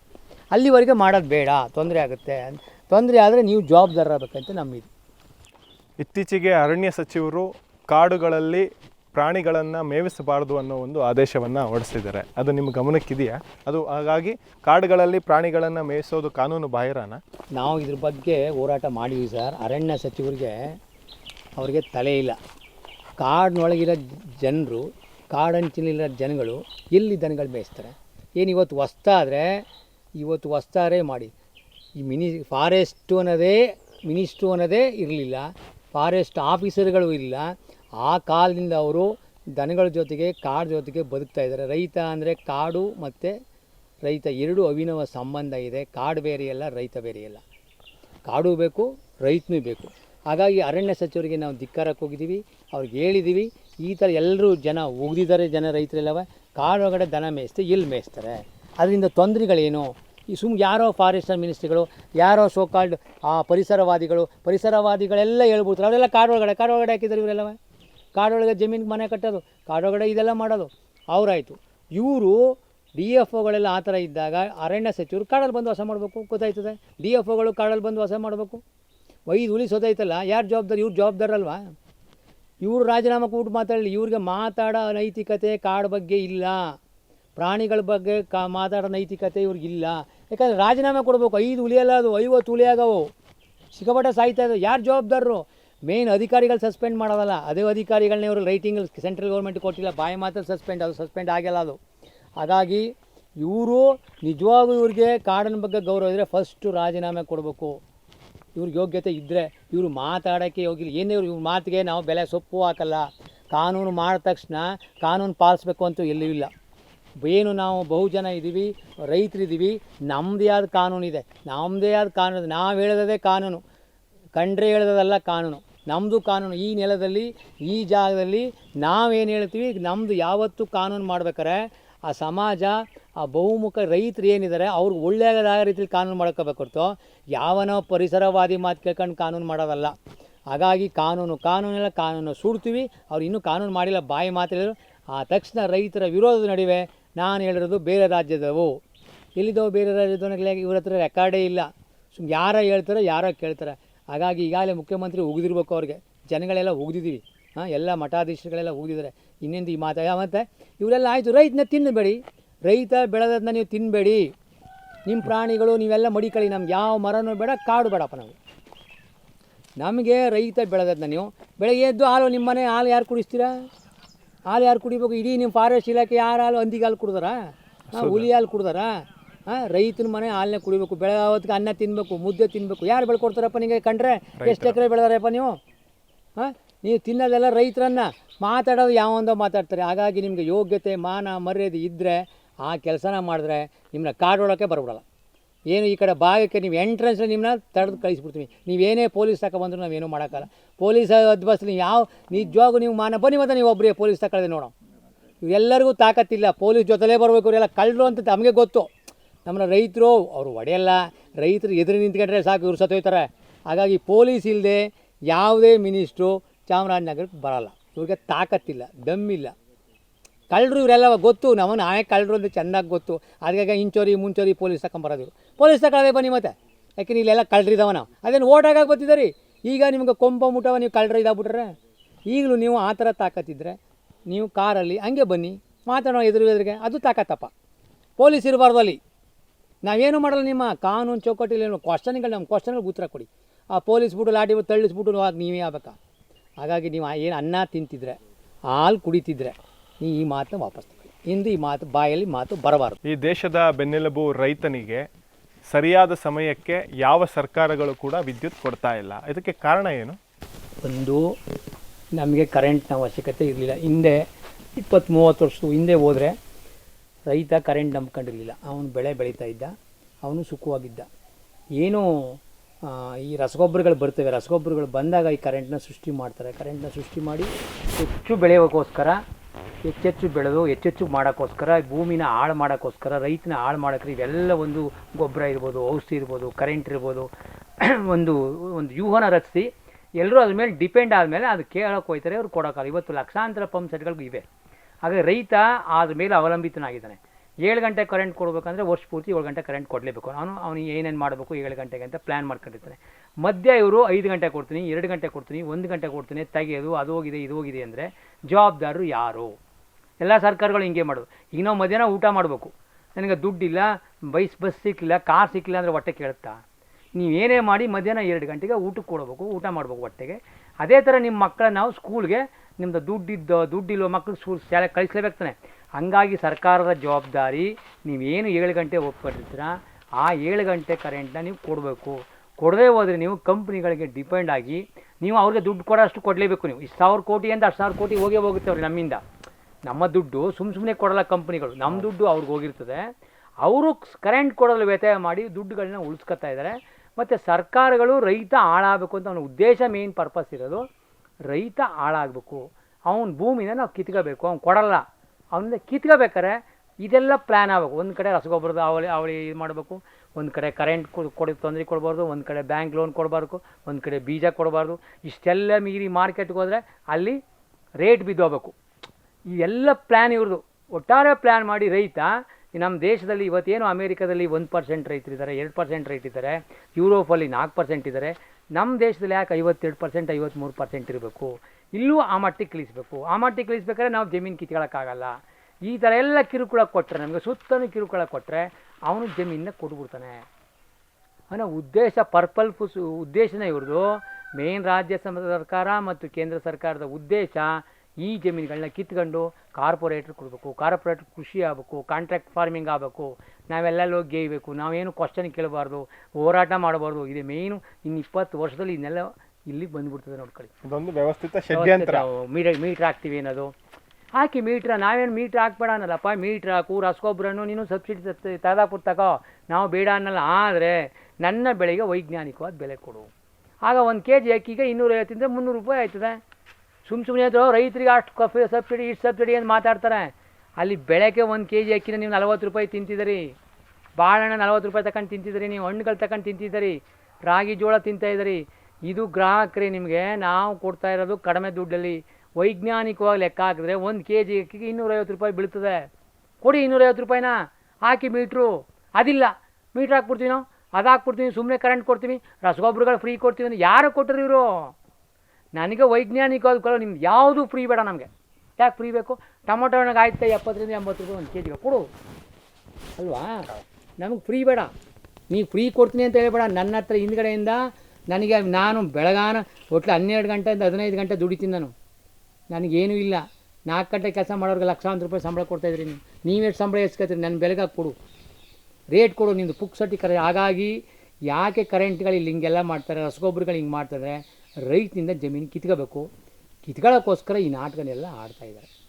ಇದನ್ನು ರೈತರು ಎಚ್ಚೆತ್ಕೊಂಡು ನಾವು ಹೆಂಗೆ ಬೆಳಿಬೇಕು ಅನ್ನೋದನ್ನ ನಾವು ಪ್ಲ್ಯಾನ್ ಮಾಡ್ಕೊಂಡು ಬೆಳಿಬೇಕು ಅಷ್ಟೇ. ಫ್ಯೂಚರಲ್ಲಿ ಕಷ್ಟ ಇದೆ. ಇತ್ತೀಚೆಗೆ ಅನೇಕ ಪತ್ರಿಕೆಗಳಲ್ಲಿ, ಮಾಧ್ಯಮಗಳಲ್ಲಿ ಮತ್ತು ಸಾಮಾಜಿಕ ಜಾಲತಾಣಗಳಲ್ಲಿ ನಾನೊಂದು ವಿಷಯನ ಕೇಳ್ಪಟ್ಟೆ. ಅದು ಏನು ಅಂತಂದರೆ, ರೈತರ ಮಕ್ಕಳಿಗೆ ಹೆಣ್ಣುಗಳನ್ನು ಕೊಡ್ತಾ ಇಲ್ಲ, ಮದುವೆ ಮಾಡೋದಕ್ಕೆ ಹೆಣ್ಣುಗಳು ಸಿಗ್ತಾ ಇಲ್ಲ. ಅದಕ್ಕೆ ಕಾರಣ ಏನು? ಅದು ನಿಜನಾ? ಮೊದಲು ನಾವು ನಮ್ಮ ಮಕ್ಕಳನ್ನ ರೈತರಿಗೆ ಕೊಡಬೇಕು. ಯಾಕೆ ಯಾಕೆ ಹಿಂಗೆ ಮಾತಾಡ್ತೀನಿ? ನನ್ನ ಮಗಳನ್ನ ರೈತನಿಗೆ ಕೊಟ್ಟಿದ್ದೀನಿ. ಫಸ್ಟು ನಾವು ಹೇಳೋಕ್ಕಿಂತ ಮುಂಚೆ ನಮ್ಮ ಅಣ್ಣ ತಂಗಿರು ನಮ್ಮಲ್ಲಿ ಏನಿದ್ರೆ ನಾವು ರೈತರಿಗೆ ಕೊಡಬೇಕು. ಜೊತೆಗೆ ಇದೇನಾಗ್ತಾ ಇದೆ ಅಂದರೆ, ವ್ಯವಸಾಯ ನಾವು ಮನೇಲಿ ಕೂತ್ಕೊಂಡು ದಿನ ಈ ನೆಗೆಟಿವ್ ಥಿಂಕಿಂಗ್ ಮಾಡ್ತೀವಿ. ನಾವು ಬಾಳೆಲಿ ಬರಲಿಲ್ಲ, ರಾಗಿಲಿ ಬರಲಿಲ್ಲ, ಅಲ್ಲಿ ಹಂದಿಗಳು ಬಂತು, ಆನೆಗಳು ಬಂತು, ಇವೆಲ್ಲ ಯೋಚನೆ ಮಾಡ್ತಾಯಿವಿ. ಅದು ಬಿಟ್ಟು ರೈತ 4 ಗಂಟೆ ಕೆಲಸ ಮಾಡಿದ್ರೆ ಹೊಲದಲ್ಲಿ ಲಕ್ಷಾಂತರ ರೂಪಾಯಿನ ಸಂಪಾದನೆ ಮಾಡ್ಬೋದು. ಜೊತೆಗೆ ಅದನ್ನು ವ್ಯಾಲ್ಯೂ ಆ್ಯಡೆಡ್ ಮಾಡಬೇಕು. ರಾಗಿ ಮಾರಿ ರಾಗಿ ಕೊಡಬಾರ್ದು. ರಾಗಿ ಕೊಟ್ಟರೆ 30 ರೂಪಾಯಿ. ಅದನ್ನು ಹಪ್ಪಳ ಮಾಡಬೇಕು. ನಾವು ಹಪ್ಪಳ ಮಾಡಿದಾಗ 350 ರೂಪಾಯಿ ಕೆ ಜಿ. ಸಂಡಿಗೆ ಮಾಡಬೇಕು, ಮಾಲ್ಟ್ ಮಾಡಬೇಕು, ಬಾಳೆ ಬೆಳೆದ್ರೆ ಚಿಪ್ಸ್ ಮಾಡಬೇಕು, ಅರಿಶಿನ ಬೆಳೆದ್ರೆ ಅರಿಶಿನ ಪೌಡ್ರ್ ಮಾಡಬೇಕು. ಸ್ವಲ್ಪ ಪ್ರಮಾಣದಲ್ಲಿ ನಾವು ಮಾಡಿದಾಗ ನೋಡಿ, ರಾಗಿ ಕೊಟ್ಟರೆ 30 ರೂಪಾಯಿ, 3000 ರೂಪಾಯಿ ಕುಂಟಾಲು. ಅದೇ ರಾಗಿ ಹಪ್ಪಳ ಮಾಡಿದ್ರೆ 350 ರೂಪಾಯಿ. ಎಷ್ಟಾಯಿತು ಕುಂಟಾಲ್ಗೆ? 350 ಆಯಿತು. 35,000 ಆಯಿತು. 35,000 ಇಲ್ಲಿ, 3,000 ಇಲ್ಲಿ. ಈ ಥರ ನಾವು ಕ್ಯಾಲ್ಕುಲೇಟ್ರ್ ಮನೇಲಿ ಕೂತ್ಕೊಂಡು ಚರ್ಚೆ ಮಾಡಿದಾಗ, ಮಕ್ಕಳೊಂದು ಚರ್ಚೆ ಮಾಡಿದಾಗ, ನನಗೆ ರಾಗಿಲಿ ನಾವು ಹಪ್ಪಳ ಮಾಡಿದಾಗ 1 ಕ್ವಿಂಟಲ್ ರಾಗಿಲಿ 35,000 ಬಂತು. ನಾ ಬಾಳೆಹಣ್ಣು ಕೊಡದೆ, ಬಾಳೆಕಾಯಿನ ಚಿಪ್ಸ್ ಮಾಡಿದೆ, ಅದರಿಂದ ನನಗೆ ಇಷ್ಟು ದುಡ್ಡು ಬಂತು. ಈ ಥರ ವ್ಯಾಲ್ಯೂ ಆ್ಯಡೆಡ್ನ ಮಾಡಬೇಕು ನಾವು. ಈಗ ನೀವು ತಿಂತಾ ಇದ್ದಾರಲ್ಲಪ್ಪ, ಅದು ಕೆಟ್ಟ ತಿಂತಿದ್ದೀರಿ. ಈಗ ನೀವು ಅರಿಶಿನ ತಗೊಂಡ್ರೆ ಅರಿಶಿನ ಪೌಡ್ರಲ್ಲ, ಅದು ಕರ್ಕ್ಯೂಮಿನ್ ಕಂಟೆಂಟ್ ತೌಳು ಅಲ್ಲಿಗೆ ಮೈದಾ ಮಿಕ್ಸ್ ಮಾಡಿ ಕೊಡ್ತಾನೆ. ನಾವು ಒರಿಜಿನಲ್ ಈಗ ನಮ್ಮ ಕಂಡಿದ್ರೆ ಕಾಣ್ತಾಯಿದೆ 100 ಗ್ರಾಮ್ಗೆ 500 ರೂಪಾಯಿ. 1 ಕ್ವಿಂಟಲ್ಗೆ 50,000 ಆಯಿತು. ನಾನು 42,000 ಕೊಡ್ತಾಯಿದ್ದೀನಿ, ಅದು 12,000 ಕೊಡ್ತಾಯಿದ್ದೀನಿ. ಎಷ್ಟು ಲಾಸು ನನಗೆ? ಇಡೀ ಎಷ್ಟು ಕೋಟಿ? 1 ಕ್ವಿಂಟಲ್ಗೆ ನನಗೆ 28,000 ಲಾಸ್ ಆದರೆ ಇಡೀ ನಾನು ಎಷ್ಟು ಬೆಳೀತಾ ಇದ್ದೇನೋ, ಎಷ್ಟು ಕ್ವಿಂಟಲ್ ಆಗ್ತಾಯಿದೆ, ಎಷ್ಟು ಬಾಳೆಕಾಯಿ ಬೆಳೀತಾ ಇದ್ದೇವೆ, ಎಷ್ಟು ರಾಗಿ ಬೆಳೀತಾ ಇದ್ದಾವೆ. ಇದೆಲ್ಲ ನಮಗೆ ವ್ಯಾಲ್ಯೂ ಆ್ಯಡೆಡ್ ಮಾಡಿದಾಗ ಮಾತ್ರ ನಮ್ಮ ಮಕ್ಕಳೊಂದು ಹಂಚ್ಕೊಂಡು ನಮ್ಮ ಮಕ್ಕಳು ಜವಾಬ್ದಾರಿ ಕೊಡಬೇಕು. ನೀ ಹಪ್ಪಳ ಮಾಡು, ನೀ ಉಪ್ಪಿನಕಾಯಿ ಮಾಡು, ನೀ ಚಿಪ್ಸ್ ಮಾಡು ಅಂತ ಕೊಟ್ಟಾಗ ಅವ್ರಿಗೆ ವ್ಯಾಲ್ಯೂ ಗೊತ್ತಾಯ್ತದೆ. ಮತ್ತು ನಾವು ಮಾಡಿದ್ವಿ, ನಾವು ತಿಂದಾಗ ಮನೇಲಿ ಅದ್ರ ವ್ಯಾಲ್ಯೂ ಗೊತ್ತಾಯ್ತದೆ. ಅದನ್ನು ಮಾಡಿದಾಗ ಹೆಣ್ಮಕ್ಳು ಅಲ್ಲೆಲ್ಲೋ ಗೇಬೋದು. ನನ್ನ ಮಟ್ಲೇ ನಾನು ದುಡ್ಡು ಸಂಪಾದನೆ ಮಾಡ್ಕೊತೀನಿಲ್ಲ. ಹಾಲು, ಈಗ ನಾನು ಅಷ್ಟೇ, ಹಾಲನ್ನು ಹಾಲು ಡೈರೆಗೆ ಹಾಕಲ್ಲ, ಹಾಲಿನಿಂದ ಪೇಡ ಮಾಡ್ತೀನಿ, ಬೆಲ್ಲದ ಪೇಡ ಮಾಡ್ತೀನಿ. ನಾನು 1 ಲೀಟ್ರ್ ಹಾಲಿಗೆ 1 ಲೀಟ್ರ್ ಹಾಲಿಗೆ 1/4 kg ಪೇಡ ಬರ್ತದೆ. ಇವತ್ತು ಮಾರ್ಕೆಟ್ ರೇಟೇ 600 ರೂಪಾಯಿ ಅದ. ನನ್ನ 1/4 kg ಪೇಡಕ್ಕೆ ಎಷ್ಟಾಯಿತು? 150 ರೂಪಾಯಿ ಸಿಕ್ತು. 1 ಲೀಟ್ರ್ ಹಾಲಿಗೆ ಸಿಕ್ತು 150 ರೂಪಾಯಿ. 7 ಲೀಟ್ರ್ ಹಾಲು ಕಾದ್ರೆ 300 ರೂಪಾಯಿ ಸಿಕ್ತು. ಬೆಳಗ್ಗೆ ನಂಗೆ 300 ರೂಪಾಯಿ, ಸಂಜೆ 300 ರೂಪಾಯಿ. 600 ರೂಪಾಯಿ ಸಿಕ್ಕಿದಾಗ ಯಾಕೆ ಹಾಲು ಕರೆಯಲ್ಲ ಅಮ್ಮ? ನಾಟಿ ಹಸಿ ಆಗ್ಬಿಡಿ, ಇಲಾಚಿ ನನ್ನ ಬೇಡ, 7 ಲೀಟ್ರನ್ನೇ ಕರೀಲಿ. 600 ರೂಪಾಯಿ ಸಿಕ್ತಾ ನನಗೆ. 600 ರೂಪಾಯಿ ಸಿಕ್ಕಿದಾಗ ನಾನು ಯಾಕೆ ಮತ್ತೆ ಅದರ ಮೂತ್ರ, ಅದರ ಗಂಜಲ, ಅದರ ಗೋ ಸಗಣಿನೆಲ್ಲ ನಾವು ಎನ್ರಿಚ್ ಮಾಡಬೇಕು. ಎನ್ರಿಚ್ ಮಾಡಿ ಮಾತ್ರ 1 kgಗೆ 25 ರೂಪಾಯಿ ಮಾತ್ರ. ಅದರಲ್ಲಿ ಸೊಳ್ಳೆಗಳ ಔಷಧಿ ಮಾಡ್ಬೋದು, ಗೊಬ್ಬರ ಮಾಡ್ಬೋದು, ಕಾಂಪೋಸ್ಟ್ ಮಾಡ್ಕೋಬೋದು, ಬೇರೆ ಬೇರೆ ಥರ ಯೂಸ್ ಮಾಡ್ಕೋಬೋದು, ಟಾನಿಕ್ ಥರ ಯೂಸ್ ಮಾಡ್ಕೋಬೋದು, ಜೀವಾಮೃತ ಮಾಡ್ಕೋಬೋದು. ಇದನ್ನು ನಾವು ಒಂದು ಹಸುಲಿ ಬೇಕಾದಷ್ಟು ಸಂಪಾದನೆ ಮಾಡ್ಬೋದು. ನಾವು ಒಂದು ಹಸು ನಾಟಿ ಹಸು ಇಟ್ಕೊಂಡ್ರೆ ಅದರಿಂದ ಬೇಕಾದಷ್ಟು ನಾವು ಸಂಪಾದನೆ ಮಾಡ್ಬೋದು. ಅದನ್ನ ನಾವು ಮಕ್ಕಳಿಗೆ ಹೇಳ್ಕೊಡು. ಇದು ಚರ್ಚೆ ಮಾಡಬೇಕು. ಅದು ಮುಟ್ಟಿದ್ರೆ DPP ಬರಲ್ಲ, ಶುಗರ್ ಬರಲ್ಲ. ಆ ಗೋಮೂತ್ರ ನಾವು ಕೈ ತೆಗೆದಾಗ ನಮ್ಗೆ ಯಾವ ರೀತಿ ಕಷ್ಟ ಬರಲ್ಲ. ಇದನ್ನು ನಾವು ಮಕ್ಕಳಿಗೆ ಹೇಳ್ಕೊಡ್ಬೇಕು. ಅದು ಕ್ಲೀನಾಗಿರುತ್ತೆ, ಮನೆ ಕ್ಲೀನಾಗಿರುತ್ತೆ, ಸುತ್ತಮುತ್ತ ಅದು ಇರ್ತದೆ, ಕ್ರಿಮಿ ಕೀಟಗಳಲ್ಲಿ ಬರಲ್ಲ. ರೋಗಗಳು ಬರದಿದ್ರೆ ದುಡ್ಡು ನೀವು ಎಷ್ಟೇ ಸಿಡಿಲ್ ಸಂಪಾದನೆ ಮಾಡಿ ಆಸ್ಪತ್ರೆಗೆ ಹೋದರೆ ದುಡ್ಡು ಖರ್ಚಾಗೋಯ್ತೆ. ನಾವು ಹಳ್ಳಿಲಿದ್ರೆ ಅದು ಖರ್ಚು ಬರಲ್ಲ. ಅದನ್ನ ಮತ್ತೆ ಮಕ್ಕಳಿಗೆ ನಾವು ಲಾಸ್ಟ್ಗೆ ನಮ್ಮ ನೋಡ್ಕೊಳ್ಳೋರು ಯಾರು? ನೀವು ಎಲ್ಲೋ ಬೆಂಗಳೂರಿಗೋ ಅಮೇರಿಕಕ್ಕೆ ಕೊಡ್ಬಿಟ್ರೆ ನಿಮ್ಮ ನೋಡ್ಕೊಳ್ಳೋರು ಯಾರು? ತಂದೆ ತಾಯಿನ. ಅದೇ ಊರ್ಲಿದ್ರೆ ಹಳ್ಳಿಲಿದ್ರೆ ಬಂದು ನೋಡ್ಕೊತಾರಪ್ಪ. ಮನೇಲಿ ಪಕ್ಕದ ಮನೇಲಿದ್ರೆ, ಪಕ್ಕದೂರ್ಲಿದ್ರೆ ಬಂದು ನಮ್ಮ ಅಪ್ಪ ನಮ್ಮ ತಾಯಿ ಅಂತ ನೋಡ್ಕೊತೀವಿ ನಾವು. ಇದನ್ನು ತಂದೆ ತಾಯಿಗಳು ಮಕ್ಕಳೊಂದಿಗೆ ಚರ್ಚೆ ಮಾಡಬೇಕು. ಎಲ್ಲೋ ಕೂತ್ಕೊಂಡು ಅಲ್ಲಿ ಗಾಳಿಗೆ ಇಲ್ಲ, ಗಾಳಿನೇ ಸಿಕ್ಕಲ್ಲ ನಿಮಗೆ.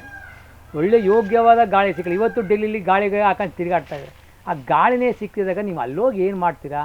ಇದೆಲ್ಲ ಕೂತು ಚರ್ಚೆ ಮಕ್ಕಳಿಗೆ ಆ ಒಂದು ಸಂಸ್ಕೃತಿನ ಕಲಿಸಿದಾಗ ನಿಜವಾಗ್ಲೂ ಇವ್ರು ಕೊಟ್ಟರು ಅವ್ರು ಮದುವೆ ಆಗಲ್ಲ. 1 ಎಕರೆಲಿ ನಮಗೆ ಇಷ್ಟು ಸಂಪಾದನೆ ಮಾಡ್ತೀನಿ ಅಂತ ತೋರಿಸ್ಬೇಕು. ನಿಜವಾಗ್ಲೂ 1 ಎಕರೆ ಆದರೆ ಆರಾಮಾಗಿ ಸಮೃದ್ಧಿಯಾಗಿರ್ಬೋದು. ಇವತ್ತೆಲ್ಲ ಬೆಂಗಳೂರವರೆಲ್ಲ 1 ಎಕರೆ ಜಮೀನು ತೆಗೆತಾ ಇದ್ದಾರೆ. ಅವ್ರಿಗೆ ಗೊತ್ತು. ಅವರೆಲ್ಲ ಬೆಲ್ಲ ತಿಂತಾರೆ, ನಾವೆಲ್ಲ ಸಕ್ಕರೆ ತಿಂತಾಯಿದ್ದೀವಿ. ಅವರೆಲ್ಲ ಕೊಬ್ಬರಿ ಎಣ್ಣೆ ತಿಂತಾರೆ, ನಾವು ಬೇರೆ ಬೇರೆ ಎಣ್ಣೆಗಳು ತಿಂತಾಯಿದ್ದೀವಿ. ನಾವು ರೈತರು ಬದಲಾವಣೆಗಳು ತಂದ್ಕೋಬೇಕು. 1 ಎಕರೆ ಸಾಕು, ಅರ್ಧ ಎಕರೆ ಸಾಕು ಅಂತ ಓಡ್ಬತ್ತಾರ ಅವರು. ನಮ್ಗೆ ಇಷ್ಟು ಎಕರೆ ಜಮೀನು ಬಿದ್ದಿದೆ. ಅದಕ್ಕಾಗಿ ಇವೆಲ್ಲ ಕೂತು ಚರ್ಚೆ ಮಾಡಿದಾಗ ಇಷ್ಟೆಲ್ಲ ಬರ್ತದೆ ಅಂದರೆ ಖಂಡಿತವಾಗಿ ಆ ಹೆಣ್ಣು ರೈತನಿಗೆ ಕೈ ಹಿಡಿತಾಳೆ.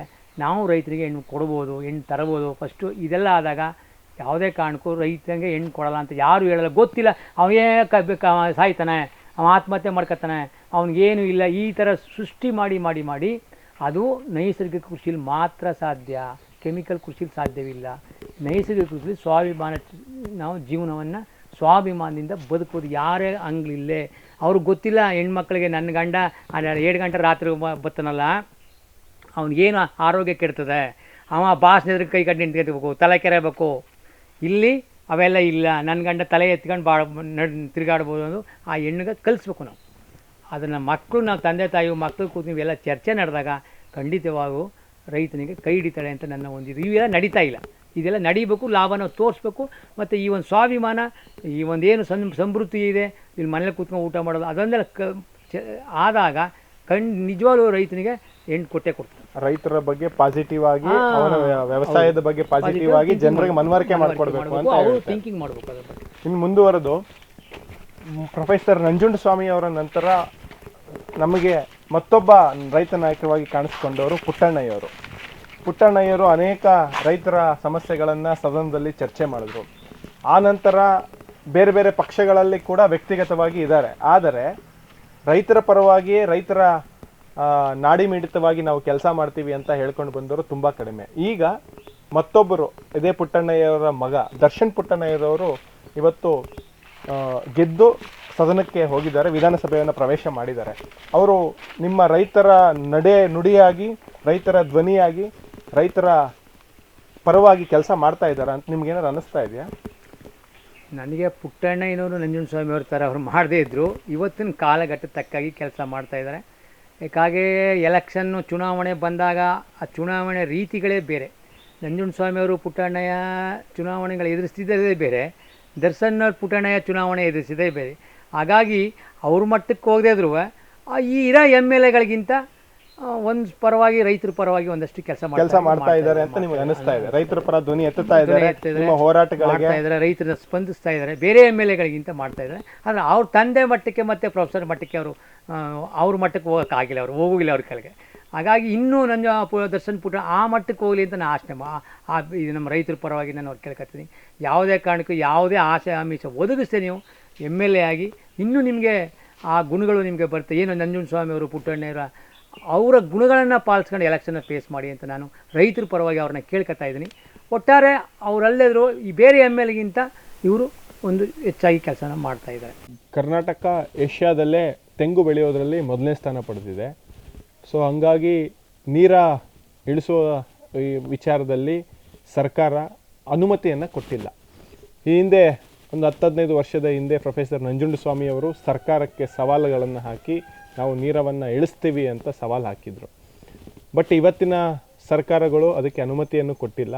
ಆದರೆ ಅದಕ್ಕೆ ಸಂಬಂಧಪಟ್ಟಂತೆ ನೀವೇನಾದರೂ ಹೋರಾಟವನ್ನು ಮಾಡ್ತೀರಾ?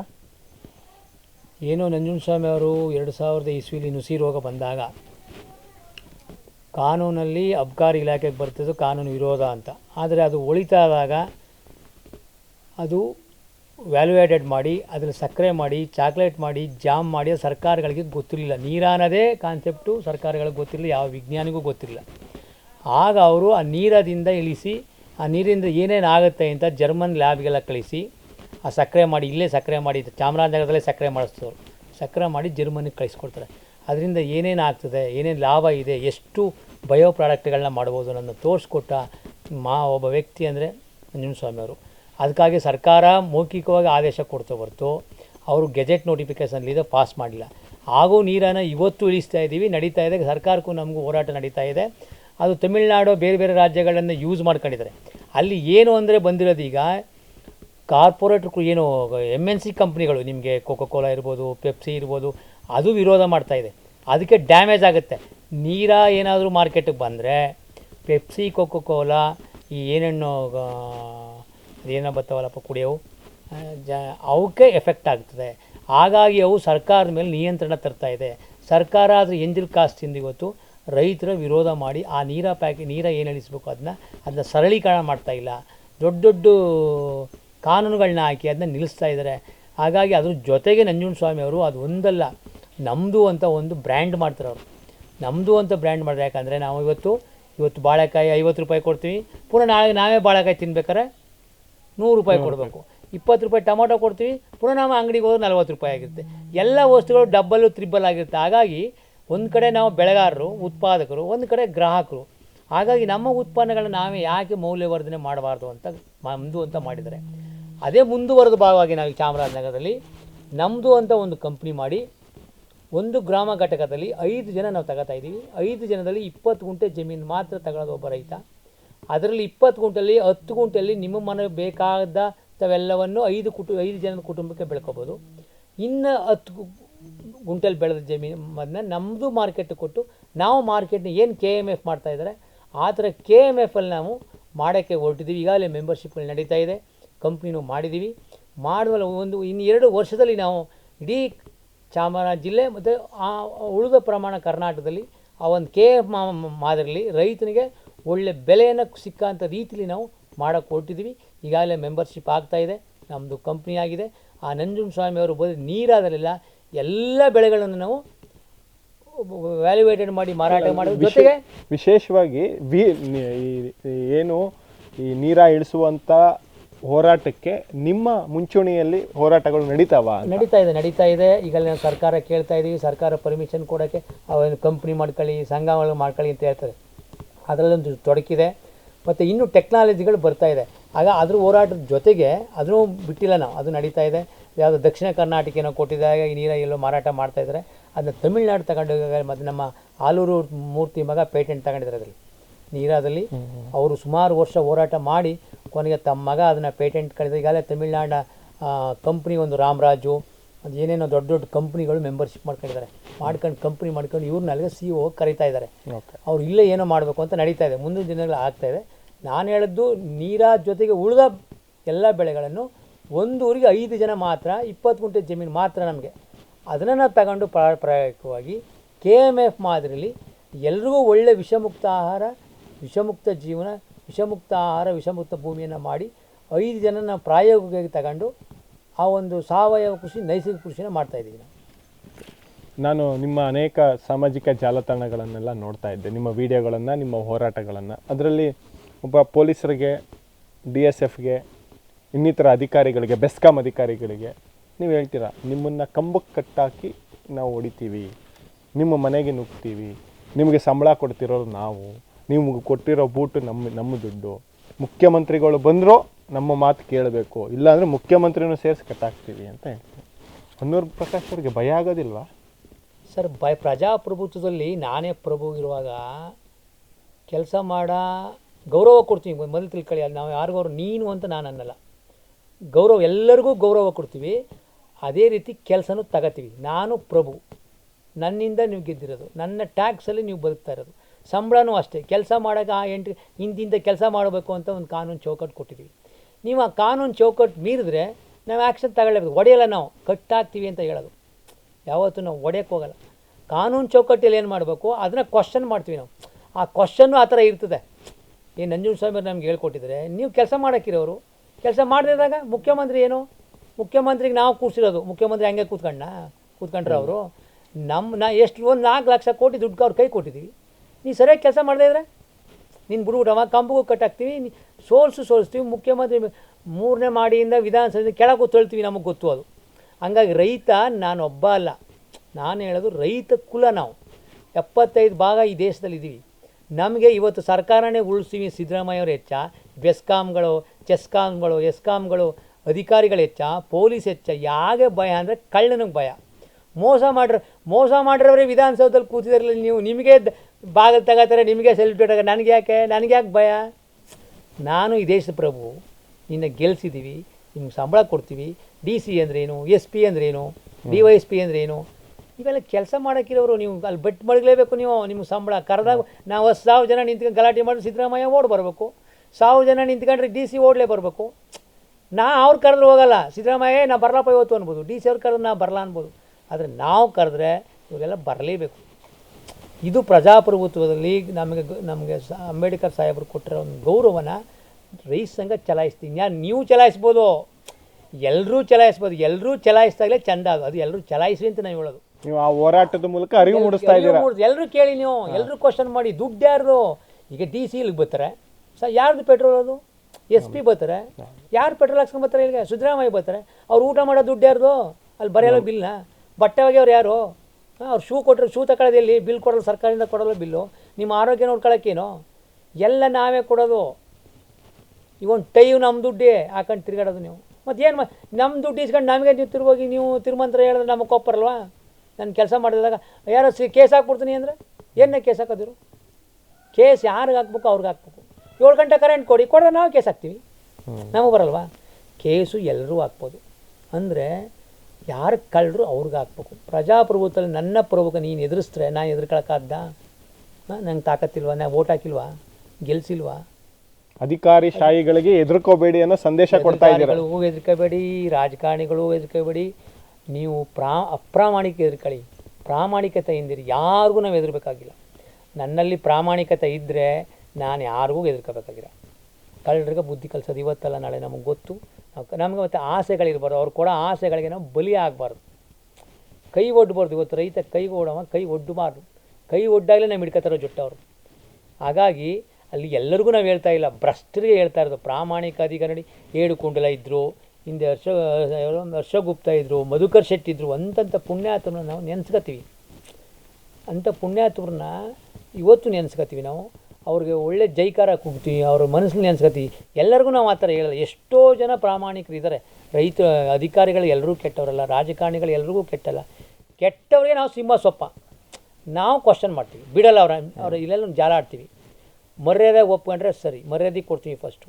ನಾವು ಬಿಸಿಲು ಕೂತಿರೋದು, ಇವ್ರು ನಿಲ್ಲು ಕೂತಿರೋದ? ಇವ್ರು ಕೊಟ್ಟರೆ ಚೇರಿ ಎತ್ತಿಕೆ ಕೆಲಸ ಮಾಡು ಅಂತ. ಜಿಲ್ಲಾಧಿಕಾರಿಗಳು ಅಂದರೆ ನನಗೆ ಜಿಲ್ಲಾಧಿಕಾರಿಗಳಲ್ಲ, ಜಿಲ್ಲೆಯಲ್ಲಿರೋ ಏನೇನು ನೌಕರರಿದ್ದಾರೆ ಅವ್ರಿಗೆ ಅವರು ಅಧಿಕಾರಿ, ನನಗೆ ಅಧಿಕಾರಿ ಅಲ್ಲ. ಸಿದ್ದರಾಮಯ್ಯ ನನಗೇನು ಚೀಫ್ ಮಿನಿಸ್ಟರ್ ಅಲ್ಲ, ಅವರು ಎಲ್ಲರಿಗೂ ನನಗೆ ಕೆಲಸ ಮಾಡೋರು ಅವರು. ನನ್ನ ಕೆಲಸನ ಸಿದ್ದರಾಮಯ್ಯ ಮಾಡೋರು ಅವರು. ಅವ್ರೇನು ಕೊಂಬಿಲ್ಲ, ಅವ್ರಿಗೆ ಏನು ಗೌರವ ಕೊಡೋ ಬನ್ನಿ ಸರನೋ ಅವ್ರು ವಿಶೇಷವಾಗಿ ದೊಡ್ಡ ಹಾರ ಹಾಕ್ಬೇಕು ಯಾಕೆ ಅವೆಲ್ಲವ?